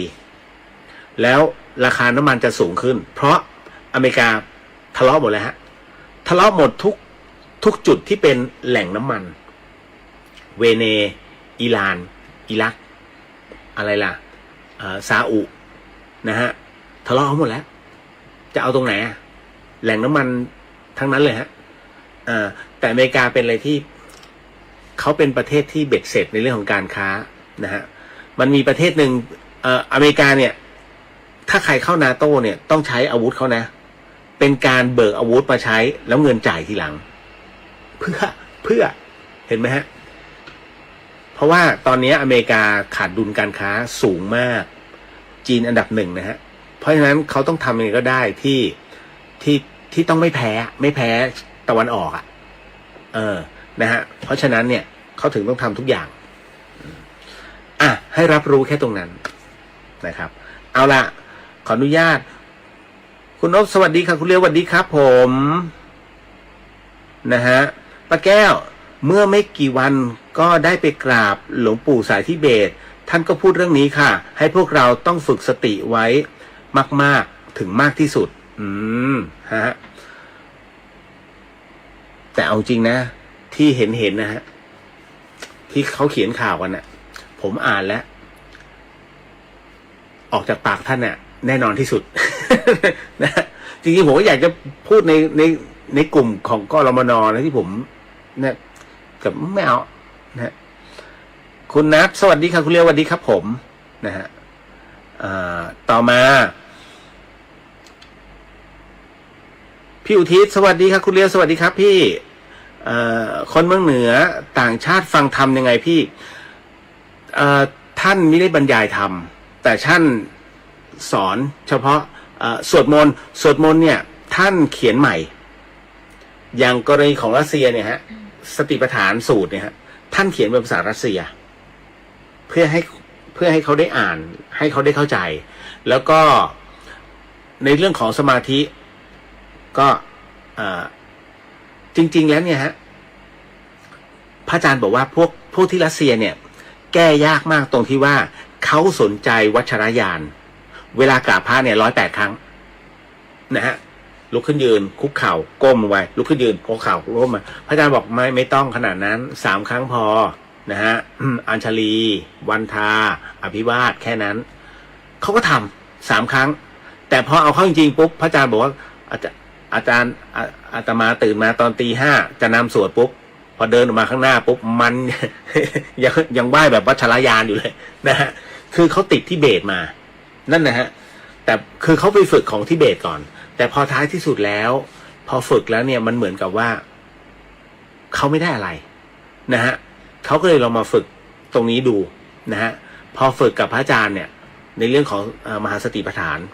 เสร็จปุ๊บเนี่ยเขารู้สึกว่ามันใช่ก็เลยฝากเนื้อฝากตัวเป็นลูกศิษย์ของพระ200,000 กว่าคนไม่ธรรมดานะคุณ นะแม้กระทั่งปูตินยังต้องหลบมาถามท่านน่ะเสมอนะฮะนี่ฮะสุดยอดเป็นคนไทยนะที่ได้รับความไว้วางใจจากประธานาธิบดีปูตินนี่ไม่ถือไม่ธรรมดา นะฮะต่อมามาก็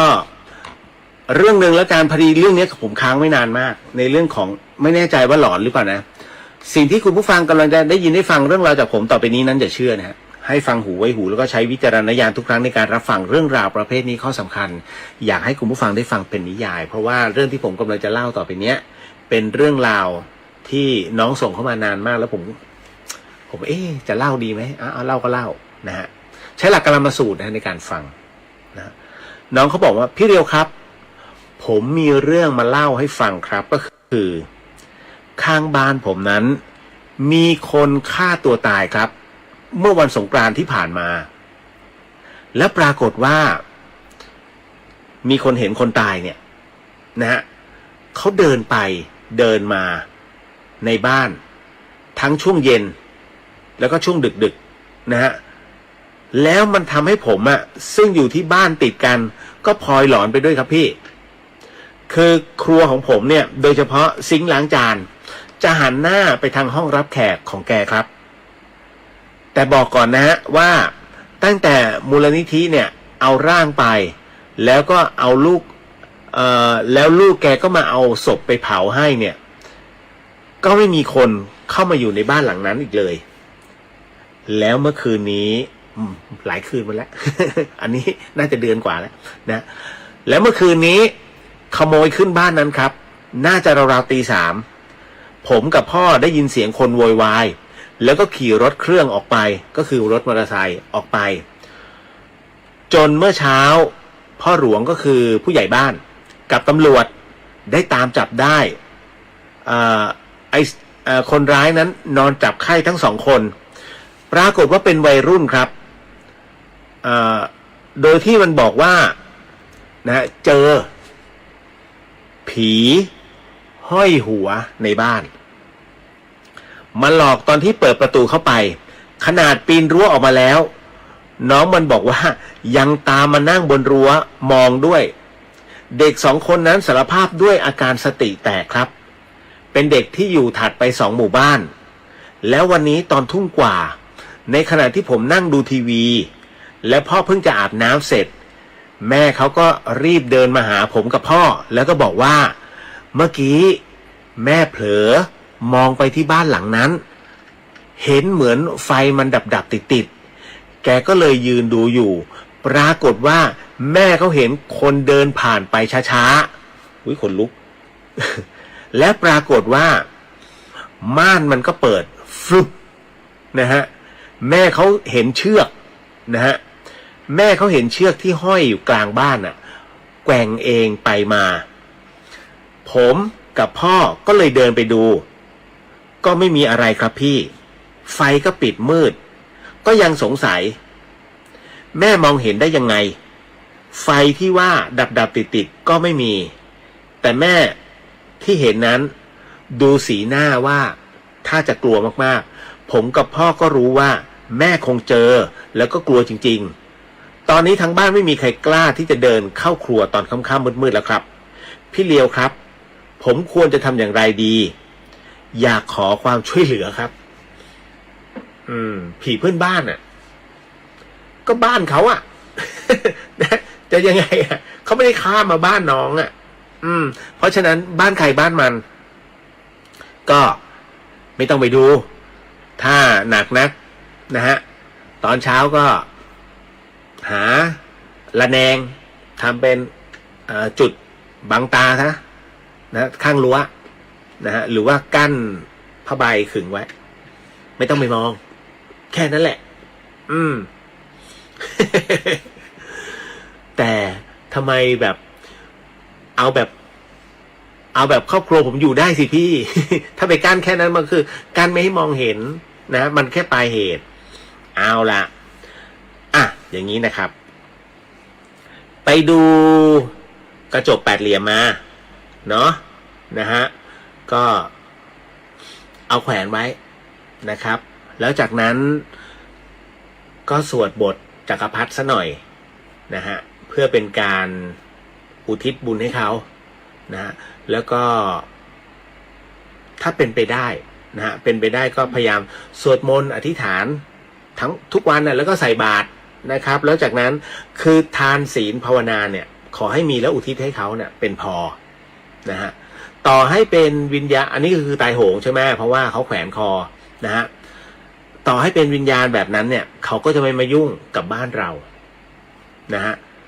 ก็จะช่วยได้แต่ทางที่ดีคือไม่ต้องไปมองนะฮะอาจจะมีเสียงประมาณว่าทำให้เราหลอนๆมั่งก็ให้รู้ไว้ว่าอันนั้นน่าจะเป็นเสียงแบบลมบ้างใบไม้ไหวบ้างกิ่งไม้ตกบ้างทำให้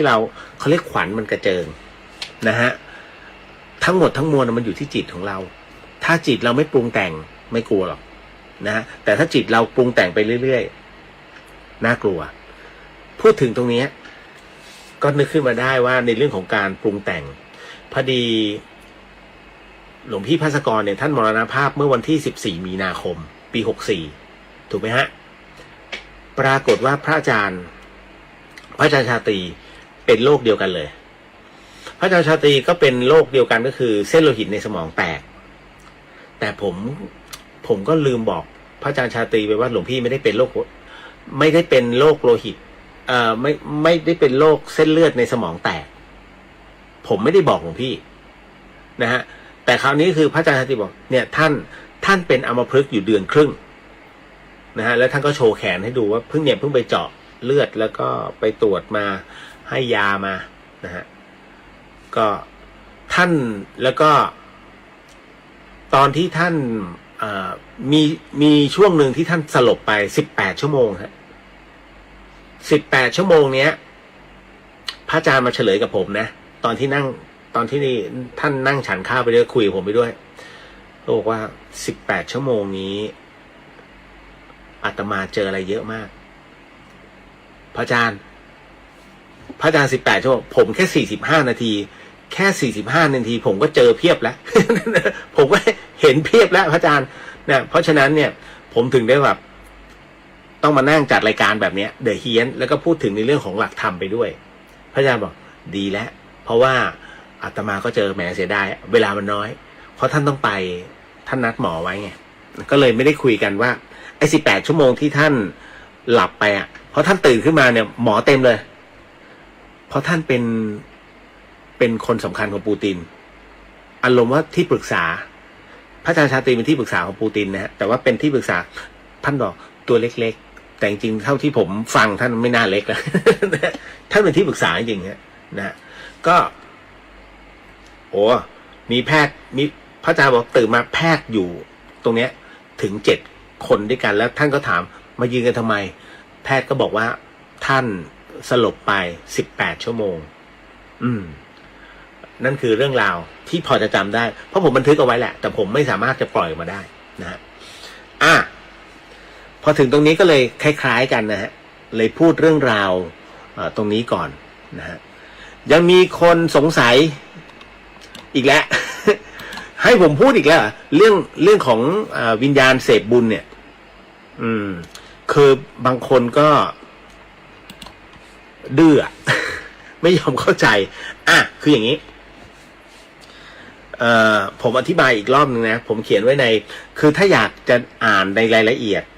นะครับก็คือเข้าไปที่เพจDJ Real The Hien อันนั้นนะผมจะเล่าเรื่องด้วยแล้วก็ข้อธรรมด้วยทั้งหมดทั้งมวลนะฮะแต่ส่วนใหญ่จะตอบคำถามชื่อมัน The Hien จะไปพูดบุญมากมันก็กระไรอยู่ก็เลยพูดผสมกันระหว่างวิญญาณกับบุญถ้าอย่างเงี้ยโอเคนะฮะกรณีตรงเนี้ย ที่ผมบอกเสมอนะว่าต่อให้เราทำบุญแค่ไหนก็ตามนะฮะอานิสงส์ที่วิญญาณได้นั้นมิใช่จะได้ตามที่เราส่งไปให้คุณต้องเข้าใจก่อนว่าคำว่าภพภูมินะหรือว่าปรโลกนะมันอยู่คนละเลเวลกับโลกปัจจุบันหรือว่าโลกมนุษย์โลกวิญญาณคือส่วนโลกวิญญาณฮะโลกวิญญาณไม่มีรถขับไม่มีเทคไม่มีบาร์นะฮะไม่มีอะไรทั้งนั้นเพราะฉะนั้นท่านจะส่งอะไรก็แล้วแต่พิซซ่าฮัทนี่นู่นไปเนี่ยมันไม่มีจานมันไม่มีอะไรเลยนะฮะถามว่าเขาได้กินไหมทั้งหมดที่ท่านส่งไปเขาได้เป็นรัศมีดังนั้นจึงต้องทำความเข้าใจก่อนว่า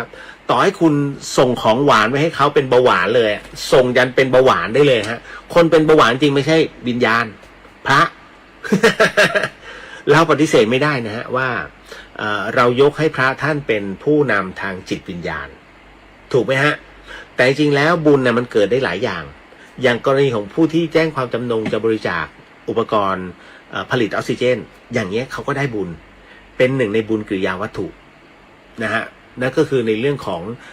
นำของตัวเนี้ยนำสู่สาธารณะอันเป็นศูนย์รวมนะใช้ประโยชน์ในศูนย์รวมนะครับเพราะฉะนั้นตรงเนี้ยถึงได้บอกว่าบุญเกิดได้เหมือนกันแล้วเครื่องผลิตออกซิเจนคุณคิดว่าจะถึงพระมั้งไหมก็พระอาพาธไม่มีออกซิเจนก็ต้องใช้เครื่องตัวนี้ไปช่วยปั๊มได้ทั้งนั้นเพราะฉะนั้นการทำบุญไม่ใช่ไปที่วัดได้อย่างเดียวโรงพยาบาลก็ได้โรงเรียนก็ได้ที่ไหนก็ได้ที่เป็นสาธารณประโยชน์คุณทำได้หมดฮะเป็นหนึ่งในบุญตรงนั้นแต่คราวนี้ที่เขานิยมไปที่วัดเพราะว่าเขาเลือกนาบุญเพราะฉะนั้นนาบุญมีตั้งแต่โสดาบันสกิทาคามีอนาคามีจนกระถึงอรหันต์แต่เราก็รู้อยู่แล้วว่านะบางที่นะฮะเหลือจนเฟือฮะมีแต่คนไปนำถวายจีวรพระรูปหนึ่งที่คุณจะต้องไปถวายสมมุตินะฮะสมมุติว่าเราจะไปหาหลวงปู่ต่อเต่าสมมุตินะไปหาหลวงปู่ต่อเต่าโอ้ท่านเป็นพระสุปฏิปันโนคนรอคิวทำบุญเพียบเลยทุกคนมีจีวรหมดถามว่าท่านจะต้องใส่ของใครสุดท้ายก็ต้องสละออกเห็นไหมถามว่าไร้ประโยชน์ไหมไร้ประโยชน์เพราะฉะนั้นหลวงปู่หลวงตาหลายวัดเนี่ยคุณไม่เห็นใช่ไหมท่านจำหน่ายหมดเลยเอาไปให้วัดที่อยู่ตรงนั้นเอาไปให้วัดที่อยู่ตรงนี้ทั้งหมดทั้งมวลนั้นนะฮะมันเป็นอะไรที่ท่านรับไม่ได้จีวรเนี่ยพระพุทธองค์มีพระบรมพุทธานุญาตให้ได้แค่2 ชุดแค่นั้นก็คือเป็นชุดสำรองไม่เกี่ยวกับสังฆาตินะฮะไม่เกี่ยวหมายถึงว่าจีวรในการห่มให้แค่2 ชุดเท่านั้นเกินไปกว่านั้นถือว่าอาบัตินะครับผมจะเขียนเรื่องนี้พอสมควรในเรื่องของการทำบุญเวลาเราทำบุญเนี่ยทุกคนมีวัตถุประสงค์หนึ่งก็คือว่าเราต้องการให้กับเจ้ากรรมนายเวรกับผู้ที่ล่วงลับถูกต้องไหมฮะนะฮะเพราะฉะนั้นทั้งหมดทั้งมวลเวลาเราเป็นผู้ส่งสารเนี่ยเราก็ต้องให้ผู้นำสารเราถวายของให้กับผู้นำสารซึ่งผู้นำสารก็จะ อ้าวโยมเตรียมยะถากรวดน้ำพอกรวดน้ำปุ๊บถึงเลยถูกฮะถ้าถึงเลยเนี่ยของที่อยู่ด้านหน้าของพระจะต้องหายไปด้วยถูกไหมแต่ทำไมไม่หายล่ะ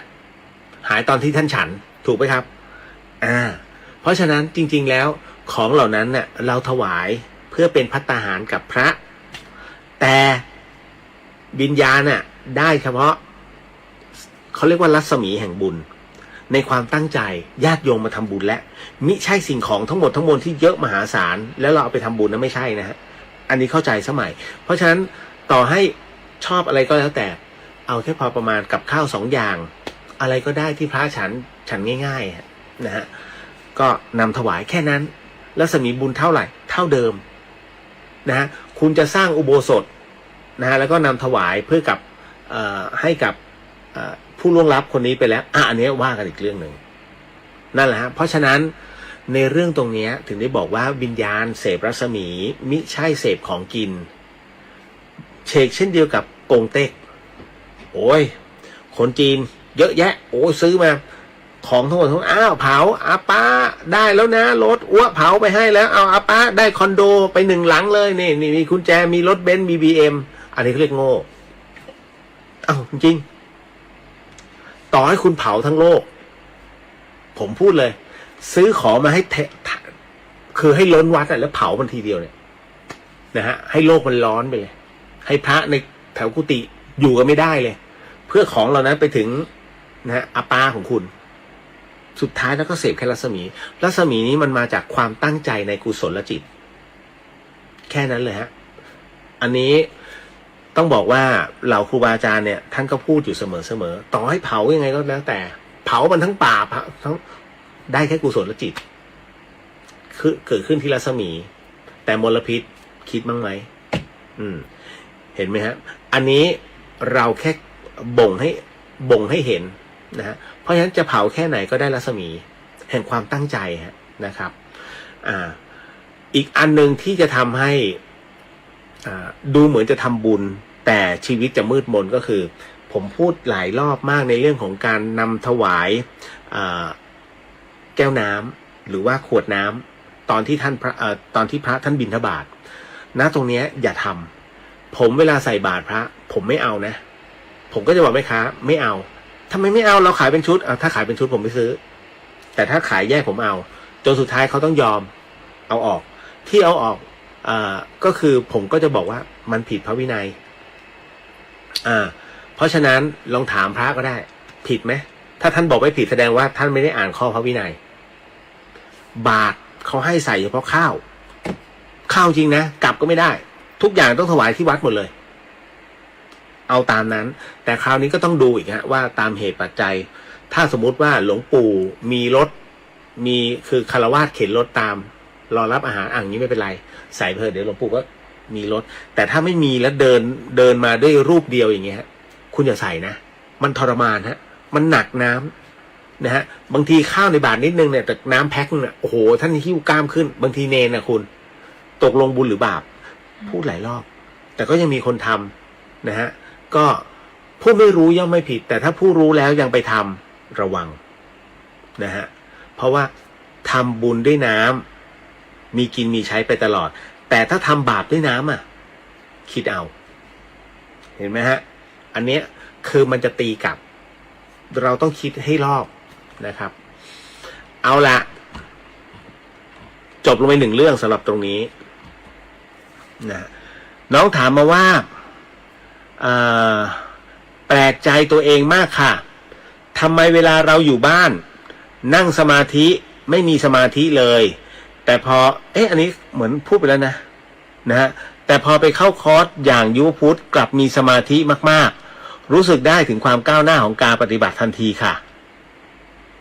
อันนี้พูดไปแล้วนะครับแปลกใจไหมทำไมว่าเวลาเราอยู่บ้านคืออยู่บ้านจริงๆการปฏิบัติธรรมเนี่ยนะฮะเป็นการขอ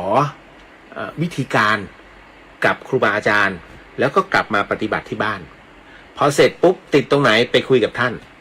แต่ต้องปฏิบัติก่อนนะท่านจะรู้ทันทีว่าไอเนี่ยปฏิบัติหรือเปล่าหรือไม่ปฏิบัตินะจำได้ไหมผมเคยเตือนว่า ถ้าคนปฏิบัติไปคุยกับคนไม่ปฏิบัติแล้วถ้าท่านเห็นไอ้นู่นเห็นไอ้นี่เห็นไอ้นั่นเป็นเขาเรียกเป็นสเปเชียลของการปฏิบัติหากรู้ว่าคนนี้ไม่ได้ปฏิบัติแล้วคุณจะไปคุยคุณจะไม่เห็นสเปเชียลนั้นอีกเลยนะฮะแต่ถ้าสมมุติว่าเขาปฏิบัติเราปฏิบัติด้วยกันขอให้มีการปฏิบัติเกิดขึ้นน่ะแล้วจะไปคุยเกิดขึ้นนะไปคุยด้วยกันเนี่ยไม่เป็นไรนะฮะเพราะฉะนั้นมันเหมือนเราไปอวดเอาของไปทิ้งเปล่าๆกับผู้ที่เขาไม่ได้ลองปฏิบัติดูดังนั้นอันนี้ฮะสำคัญนะครับทำไม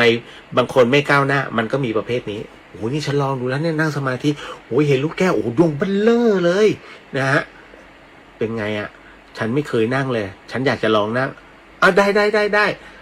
ไม่เคยปฏิบัติแต่ดันไปเล่าให้เขาฟังคุณจะไม่เห็นสิ่งนั้นอีกเลยนั่นนะฮะแล้วคราวนี้มันจะขึ้นยากมากนะครับเพราะฉะนั้นแต่เมื่อเจอแล้วก็อย่าไปติดมันอย่าไปติดหลงในตรงนั้นผ่านไปให้ได้แล้วเดี๋ยวมันจะว่างฮะทั้งหมดจะต้องว่างคราวนี้เดี๋ยวจะมาแกะไขข้อข้องใจก่อนเข้าคอร์สยุวพุทธด้วย นั่งสมาธิแล้วก็เดี๋ยวนะทำไมอยู่บ้านไม่มีสมาธิเลยเวลาอยู่บ้านน่ะคุณโดนโลกธรรมมาเล่นงานโลกธรรม8วันนี้พระอาจารย์ชาตรีก็พูดนะฮะว่าปูตินเนี่ยทำไมเขาถึงได้เป็นอย่างนั้นพระอาจารย์ก็บอกว่าเขาโดนโลกธรรมนะฮะมียศเสริมยศมีลาภเสริมลาภนะฮะสุขทุกข์นะฮะมันเป็นอะไรแบบเนี้ยนะฮะมีนินทามีสรรเสริญมันก็เลยทำให้ท่านหลงละเลงท่านวางตรงนี้แล้วเดี๋ยวท่านก็จะสงบแล้วปูตินเป็นงั้นจริงแล้วเขาก็วางมันก็เลยเขาถึงได้ชอบปฏิบัติพอถึงตรงนี้ฮะต้องบอกว่าเป็นเพราะว่าถูกโลกธรรมรอบข้างมันตีเข้ามานะฮะแล้วก็คืออันนั้นหมายถึงว่าอยู่บ้านแล้วคนไม่ว่าจะเป็นญาติหรือว่าลูกเรานะฮะสามีเรานะฮะเข้ามาเนี่ยเลิกจากทำงานมามันก็มาระเบิดอารมณ์ใส่เพราะเขาไม่ได้ปฏิบัติด้วยพอไม่ปฏิบัติด้วยก็เรียบร้อยเลยนะฮะแทนที่คุณจะนิ่งๆปุ๊บกลับมาเหมือนเดิมนะฮะมึงแรงมากูก็แรงกลับ นะไม่โกง นะฮะแต่พอไปอยู่ในหมู่เดียวกันปุ๊บเฮ้ยปฏิบัติได้ก็เพราะสภาพแวดล้อมไงเพราะคุณอยู่ในหมู่เดียวกันนะฮะเพราะฉะนั้นเวลาปฏิบัติที่ยุพุทธก็จะเป็นอีกแบบหนึ่งกลับไปบ้านเหมือนเดิม นะฮะมันไม่ต่างอะไรเรื่องนี้ผมเนี่ยพูดเยอะมากนะเรื่องราวเหล่านี้ไปฟังได้นะฮะเมื่อสัปดาห์ที่แล้วก็พูดมั้งนะฮะเรื่องนี้ว่าที่มันไม่ก้าวหน้าเพราะว่าคุณไปเจอสิ่งรอบข้างมันรุมเร้านะฮะต่อมาติดก่อนเลยว่าอ่านแล้ว ไม่ได้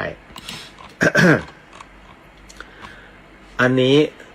ถ้าเราจะต้องแบ่งบุญหรือทำบุญให้ผู้ล่วงลับในตอนใส่บาตรบุญเรามีเพียงพอแจกจ่ายไหมคะส่วนตัวเรานั้นคงได้รับบุญเหมือนเดิมใช่ไหมคะโหอันนี้ก็พูดนานแล้วเวลาเราใส่บาตรเราทำบุญให้ผู้ล่วงลับเนี่ยนะฮะเราเนี่ยได้เต็มเพราะเราคือผู้ทำนะฮะวันนี้เรายังมีร่างกายเราทำบุญนะพูดถึงตรงเนี้ยนึกถึงมันมาเรื่อยๆฮะกับพระอาจารย์ชาตรีนะฮะกรณีตรงนี้พระอาจารย์ชาตรีบอกว่าการที่ท่านได้อยู่ๆแล้วท่านน็อกไปเนี่ย18 ชั่วโมงมันทำให้รู้เลยว่าเวลาท่านเทศท่านบอกว่าความตายนั้นนะฮะเวลามันมาเนี่ยมันไม่เลือกเวลามันไม่เลือกระยะเวลาจริงๆนะฮะเพราะฉะนั้นเราจะปล่อยให้เวลานั้นมันปล่อยผ่านได้ยังไงท่านเลยบอกว่าให้ตั้งเอาไว้เป็นกองบุญส่วนตัวไว้300 บาทต่อเดือน300 บาทต่อเดือนนั้นท่านบอกเลยว่าให้ดูไว้เลยว่าเราจะมีมูลนิธิไหนมั่งที่จะร่วมบริจาคตรงนี้10 บาทตรงนี้20 บาทตรงนี้30 บาทว่าไปนะฮะพอเสร็จปุ๊บเนี่ยทำทุกวัน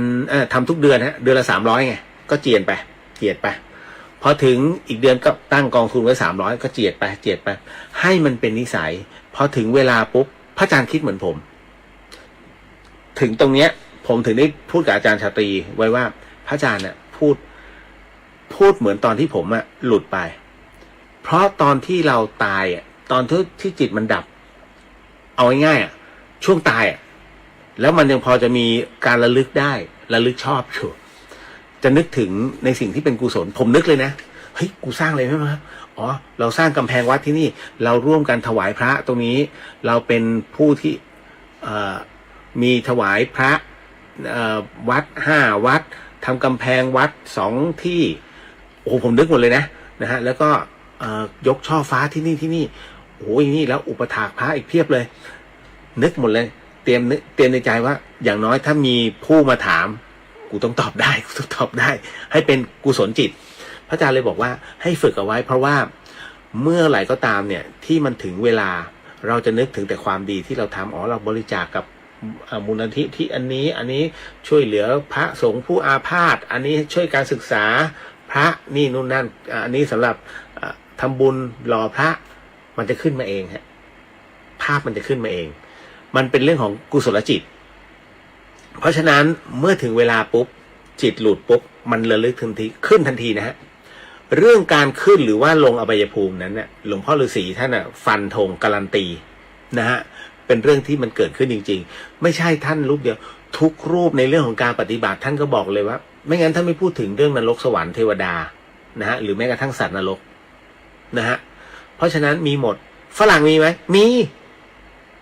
คำว่านรกสวรรค์สำหรับฝรั่งมีฮะรัสเซียเนี่ยพระอาจารย์ก็พูดถึง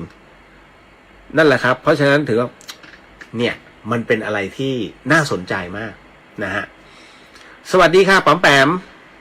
นะฮะสวัสดีค่ะพี่เลี้ยวอยากรู้เรื่องผีบังค่ะมีหลายอย่างมีหลายคนบอกว่าหาร้านไม่เจอบ่อยมากๆมีคนมาทักว่าผีบางร้านมันเกิดขึ้นได้จริงไหมป๋อมแปมไปหาใบทับทิมที่หน้าธรรมะหรือว่าใบหลิวถ้ามีจริงคือต้องแก้ไขยังไงเอาใบหลิวหรือว่าใบทับทิมนะฮะเดี๋ยวนะมัน1 2 3คูหาใช่ไหมติดเลยพอแล้วจบแล้วค่ะไม่ต้องไปเสียตังค์มากพี่เลียวบอกวิธีแก้ให้นะฮะใบหลิวหรือว่าคือตัดมานิดนึงก็ได้กิ่งนิดเล็กแล้วก็ผูกเชือกแล้วก็ห้อยไว้ตรงขื่อหน้าร้านจบนะฮะแล้วก็เอาน้ำทับทิมก็ได้เอาน้ำทับทิมหรือน้ำมนต์ก็ได้นะฮะน้ำมนต์หลวงพี่ภัสกรมีอยู่ไม่ใช่เหรอที่อยู่ตรงตู้กระจกตรงร้านปอมแปมเอาผสมน้ำในถังนะฮะลดพื้นเลยจบน้ำมนต์ที่ไหนก็ได้ฮะเอาลดพื้นผสมน้ำนะในถังไม่ต้องหมดเอาแค่เป็นหัวเชื้ออธิษฐานเลยก็สา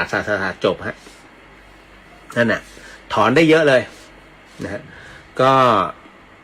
ส่วนใหญ่จะเป็นพวกคู่แข่งปอมแปมนะฮะที่เขาใช้กันเพราะหลังมอเขาก็ใช้กันเยอะ เขาใช้ไม่ให้ร้านเข้าคู่แข่งเขาจะใช้วิธีนี้กันเยอะนะฮะร้านค้าคุณปริญญาสวัสดีครับพี่เจ้าสวัสดีครับผมฮะอันนี้เก็ตนะคะน้องไปทำเลยเห็นไหมไม่ต้องเสียตังค์ด้วยบอกแล้วมาปรึกษาถูกคนเพราะพี่เดียวจะไม่ให้เสียเงินเยอะนะถ้าจะต้องเสียเงินดอกไม้ทุบเทียนแค่นั้นแหละแต่ว่ากรณีของน้องเขาเนี่ยปอมแปมเป็นร้านที่ขายดีมากๆนะฮะเป็นสัญลักษณ์ของมหาวิทยาลัยเชียงใหม่ร้านเขาร้านก๋วยเตี๋ยวตีน้อยนะฮะ ต่อมายังอันนั้นแค่คนบอกไม่ต้องไปอะไรมากมายปลูกต้นทับทิมเลยได้ไหมคะได้ฮะดีเลยนั่นแหละอันนี้เมื่อกี้พูดถึงถ้าเราต้องแบ่งบุญหรือทำบุญให้กับผู้ล่วงลับในตอนใส่บาตรบุญเรามีเพียงพอแจกจ่ายไหมคืออย่างนี้คำว่าแจกจ่ายเนี่ยอย่าคิดว่าสมมุตินะคุณใส่บาตรข้าว1 ถุงสมมุตินะใช้เป็นถุงแล้วกันข้าว1 ถุงน้อยๆกับข้าว2 อย่างของวัน1 อย่างดอกไม้ อันนี้เบสิกในการใส่บาตรถูกไหมฮะแต่เวลาให้คุณอยากให้คนทีเดียวเนี่ย10 คนถามว่าพอป่ะไอเราเนี่ยได้อยู่แล้วเพราะเราคือผู้ส่งสารเราทำเราได้ใครทำใครได้นะแต่คราวนี้เพราะฉะนั้นครูบาอาจารย์ท่านจึงบอกว่าถ้าจะต้องให้เจาะจงเบอร์ 1คุณจะให้ใครก่อนแล้วหลังจากนั้นที่เหลือก็แจกจ่ายกันไปแต่คุณไม่ถึงหรอก10 คนแค่ระลึกก็พอไม่ต้องเอ่ยชื่อนามสกุลนะเวลาคือผมก็ไม่เข้าใจพระแต่ละรูปเอ่ยชื่อนามสกุลจะให้ใครเนี่ยนะยะทะแหมมันหลายคนเหลือเกินท่านนะเอาก็เอ่ยไปยะถาไปจนถึงสัพพีเนี่ยมันเท่าไหร่เต็มที่คุณได้แค่ประมาณคนครึ่ง ชื่อนามสกุลแล้วก็ก็อีกชื่อยังไม่ทันนามสกุลอีกคนเลยได้แค่คนครึ่งพระเดชพระคุณพระราชพรหมยานบอกว่าบนโลกใบนี้ที่เราท่านเกิดมาใครบ้างที่ได้พบปะนะฮะเพื่อนฝูงญาติสนิทมิตรสหายของเราอันเป็นผู้ใกล้ชิดและอันเป็นที่รักของเราได้ทับกับตัวเราถูกไหมฮะเพราะฉะนั้นเนี่ยท่านพูดถูกตรงที่ว่าไม่มีใครรู้หรอกมีเราเพราะฉะนั้นเดินแค่จิตระลึกถึงหน้าหรือว่าชื่อเล่นของบุคคลคนนั้นก็ได้แล้วทั้งหมดเนี่ยมันเกิดจากจิตอันเป็นกุศลของเราไม่ได้เกิดจากกูต้องบอกชื่อนามสกุลพร้อมได้แค่คนครึ่งเอาจริงยะถาวาริวหาปุราปริปุเรนติสาครังเอวะเมวะอิโตตินังเปตานังอุปกาปติได้2 คนแล้วอิชิตังปฏิตังตุมหังคิปเมวะสมิชันตุสัพเพปุเรนตุสังกาปะได้อีก2 คนแล้ว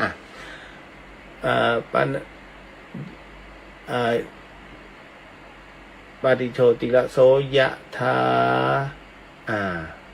จบแค่นี้พอคือสัพพีมันเป็นของคนแล้วไงยะถาให้ผีสัพพีให้คนเต็มที่คือถ้าพูดไปก็4 คนถึง5 คนแล้วแต่ถ้าปากไวพอ แต่ผมเชื่อมั่นว่าคุณจะไม่ได้ลึกถึงหรอกบางทีท่านก็ยะถาเร็วนะฮะเพราะฉะนั้นแค่ชื่อเล่นเนี่ยไปแล้วตึงให้อาแต๋วให้คุณพ่อให้คุณแม่ให้คุณป้าคนนี้คุณอาคนนี้ระลึกไปได้เยอะนะฮะแต่อานิสงส์ตรงนี้นะฮะค่าที่เราส่งไปกับข้าว2 อย่างข้าว1 อย่างแล้วก็ขนมหวาน1 อย่างพร้อมดอกไม้ถึงไหมดอกไม้เป็นพุทธบูชาผมบอกไปเมื่อกี้ฮะว่าวิญญาณเสพอะไรวิญญาณเสพรัศมี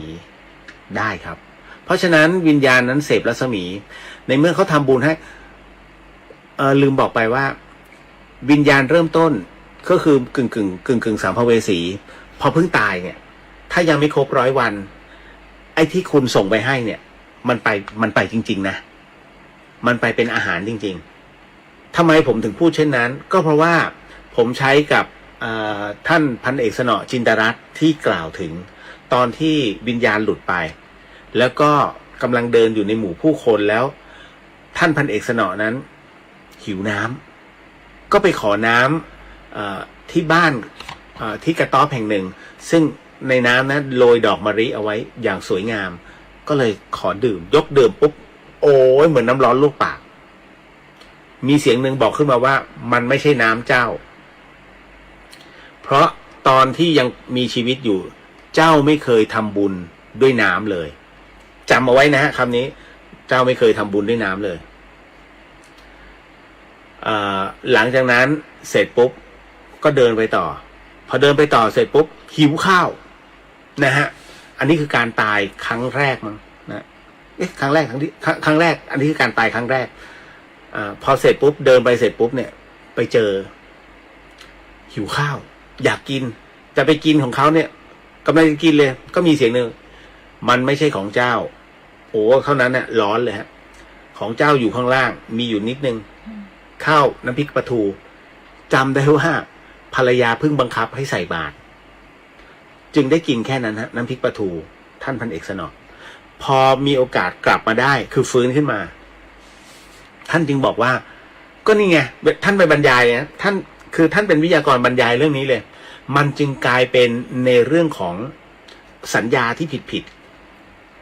คือในเรื่องของเนี่ยเพราะเราไม่ได้ทำบุญด้วยน้ำไงเราจึงไม่มีน้ำกินนะ เห็นไหมฮะตั้งแต่นั้นเป็นต้นมาโอ้โหกระตือรือร้นทั้งประเทศไทยใส่บาตรด้วยน้ำเป็นน้ำขวดตั้งแต่นั้นเป็นต้นมาพระทุกเลยฮะโอ้ถือทำบุญด้วยน้ำในที่นี้ผมถึงได้บอกสัญญาท่านผิดหมายถึงว่ารับรู้มาผิดมันจึงกลายเป็นแบบนั้นถ้าจะต้องทำบุญด้วยน้ำซื้อน้ำเป็นแพ็คนำถวายเลยฮะที่วัดฮะไม่ใช่ให้พระมาแบกไปไม่ใช่เนี่ยมันจึงเป็นสัญญาตั้งแต่นั้นเป็นต้นมา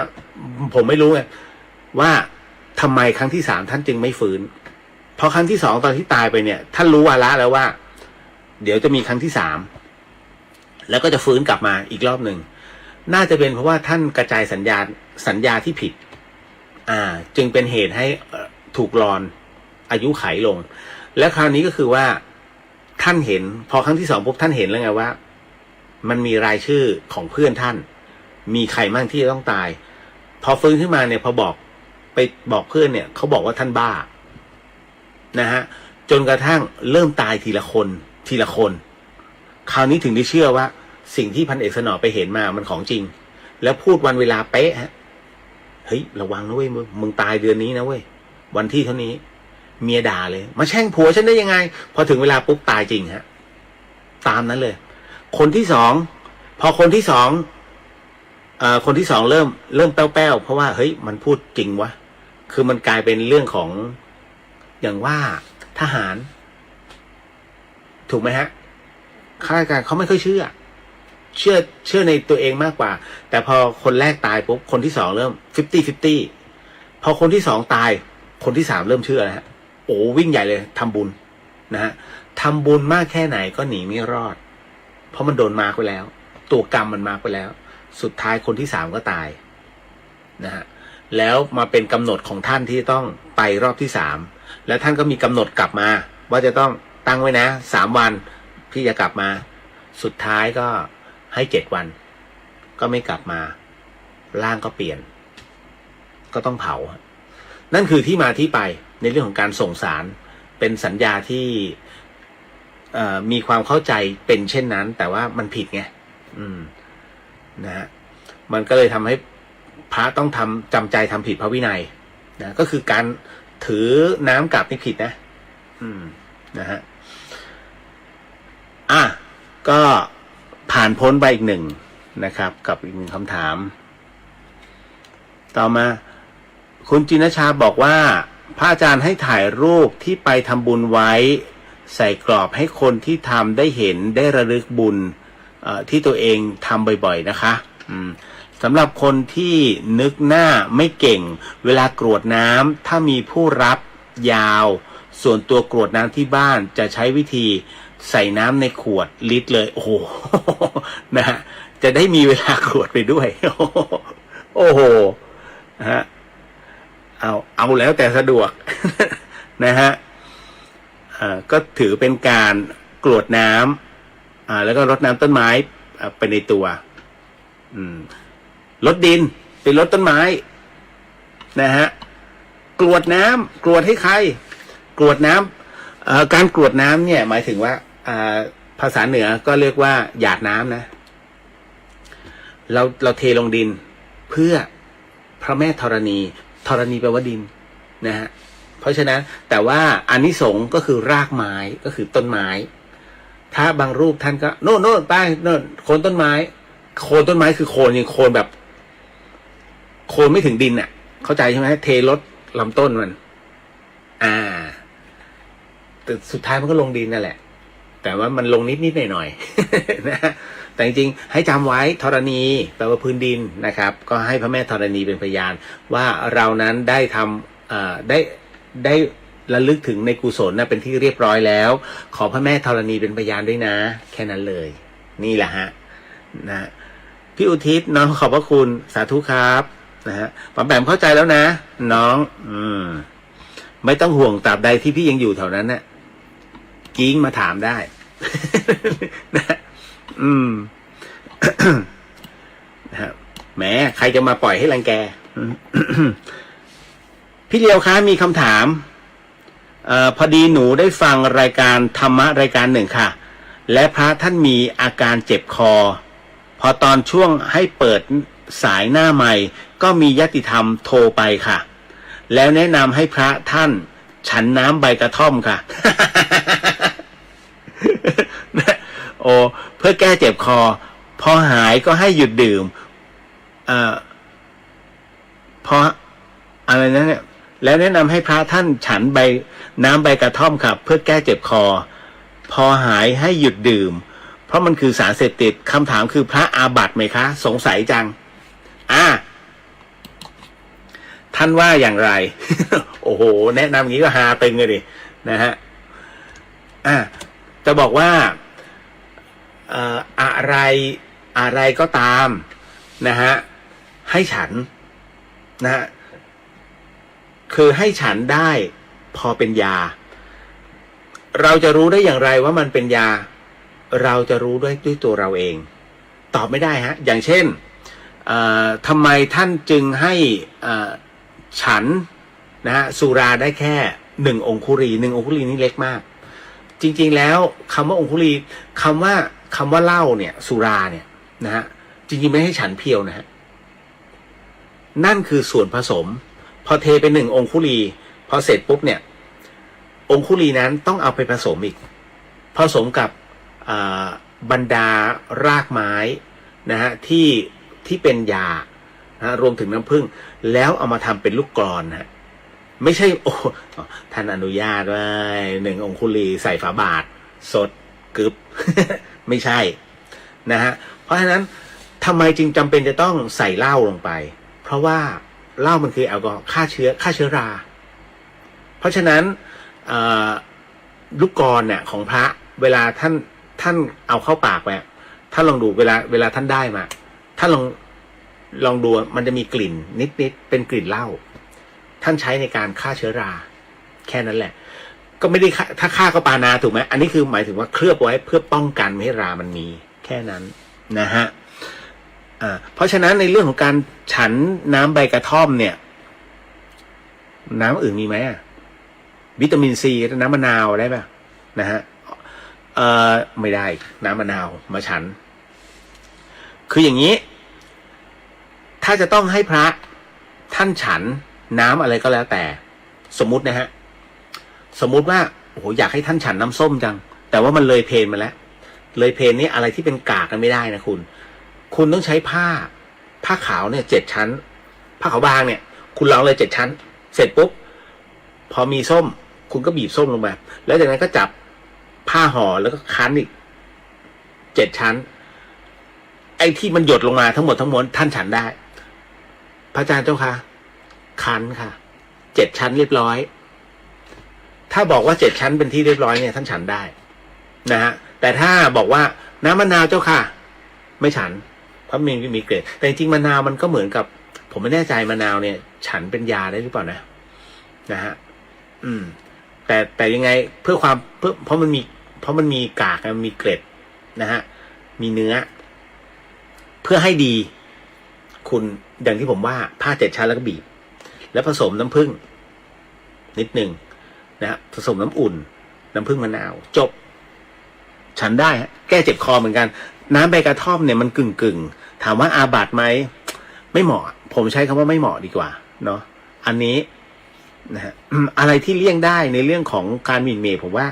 เลี่ยงเถอะง่ายสุดกับพระสงฆ์นะครับเอาละหมดเวลา 1:00 พรุ่งนี้มาเจอกันใหม่พรุ่งนี้มีเรื่องผีจริงๆมากรุงเทพทีไรผมเจอเรื่องนี้ทุกที นะน้องก็มาเล่าให้ฟังจริงๆผมมีเรื่องที่อัดเอาไว้นะมาเล่าให้ฟังแต่ว่าไม่เป็นไรเดี๋ยวผมถ่ายทอดได้คือเพื่อนผมอะโทรมาตอนเวลาเนี้ย 1:00ผมหลับไปแล้วนะแล้วก็เขาก็โทรมาแล้วก็เฮ้ยเรียวมีเรื่องเล่าเลยเรคคอร์ดเลยเฮ้ยหรือว่าออนแอร์สดอยู่บอกเปล่านอนอยู่เรคคอร์ดเลยเฮ้ยไว้วันอื่นได้ไหมไม่ได้คือวันนี้มันเพิ่งรวมตัวกันได้หมายถึงว่าไอคนที่อยู่ในเหตุการณ์มากันครบเกือบครบขาดไปคนหนึ่งขาดไอแว่นนะฮะส่วนที่เหลือครบหมดที่เขาอยู่ในเหตุการณ์เดียวกันเรื่องนี้เกิดขึ้นที่จังหวัดนนทบุรี แยกปากเกร็ดแล้วพรุ่งนี้เดี๋ยวจะมาเล่าให้ฟังเจอกันพรุ่งนี้นะฮะ พรุ่งนี้ใครขวัญอ่อนก็ฟังเป็นธรรมทานเป็นนิยายนะฮะอ่ะขออนุญาตนะฮะ สาธุสิ่งหนึ่งสิ่งใดที่ผิดพลาดพลั้งไปต้องขออโหสิกรรมณที่นี้ไม่ได้ตั้งใจหรือมีเจตนาก็ขอมอบไอ้ส่งผลบุญในค่ำคืนนี้ถวายแด่องค์พระสัมมาสัมพุทธเจ้าทุกๆพระองค์พระธรรมเจ้าทุกๆพระองค์พระอริยสังฆเจ้าทุกๆพระองค์พระปัจเจกพุทธเจ้าทุกๆพระองค์พระสีติมหาสาวกเจ้าทุกๆพระองค์พระอาจารย์ภัสกรภูริวัฒโนและก็พรหมเทพเทวดาทั้งหลายสรรพสัตว์สรรพวิญญาณทั้งหลายสรรพเจ้ากรรมนายเวรทั้งหลายญาติสนิทมิตรสหายทั้งหลายของข้าพเจ้าและก็ของคุณผู้ฟังทุกท่านก็ขอให้ได้รับไอ้ส่งผลบุญในค่ำคืนนี้ด้วยเช่นกันขอมอบไอ้ส่งผลบุญในค่ำคืนนี้ให้กับผู้ฟังที่ฟัง FM 104.50 เมกะเฮิรตซ์ทั้งจังหวัดเชียงใหม่แล้วก็จังหวัดใกล้เคียงรวมไปถึงช่อง YouTube วัดฝายหินเชียงใหม่แล้วก็ทีวีฝายหินรวมไปถึงช่อง Facebook ของวัดฝายหินทุกๆช่องก็ขอให้ได้รับไอ้ส่งผลบุญในค่ำคืนนี้ด้วยเช่นกันก็ขออนุญาตนะครับสำหรับการแผ่เมตตาในค่ำคืนนี้สาธุยะถาวาริวะหาปุราปาริปุเรนติสาคารังเอวะเมวะอิโตตินังเปตานังอุปกปปติอิชิตังปฏิตังตุมหังคิปะเมวะสมิสันตุสัพเพปุเรนตุสังกปาจันโทปนารโสยะถามานิโชติระโสยะถาสัพพิติโยวิวันชันตุสัพพโรโควินันสันตุมาเตภวะวันตรายโยสุขีทีคายุโกภวะอภิวาทนาสีริสนิจังวุธาปัจจายโนจัตตารโอธรรมาวัฏันติอายุวันโนสุขังพลังนิพพานังปรมังสุขังสาธุก็ขอมอบส่งผลบุญในค่ำคืนนี้ให้กับผู้ฟังที่ฟังในช่อง Facebook ของเรียวเดเฮียแล้วก็ผู้ที่สิทธิ์รัตนสมบูรณ์เขาขอให้ได้รับไอ้ส่งผลบุญในค่ำคืนนี้ด้วยเช่นกันฮะหากท่านใดที่ยังมีข้อสงสัยในเรื่องของบุญหรือว่าในเรื่องอะไรก็แล้วแต่ลองอ่านในเพจนะครับดีเจเรียวเดเฮียนก็ได้นะฮะถ้าไหนที่มีข้อสงสัยหรือว่าอยากจะสอบถามลงหัวข้อไว้และเดี๋ยวผมไปตอบให้แล้วกันนะฮะสำหรับค่ำคืนนี้ราตรีสวัสดิ์นะครับสาธุแล้วเจอกันนะฮะวันพรุ่งนี้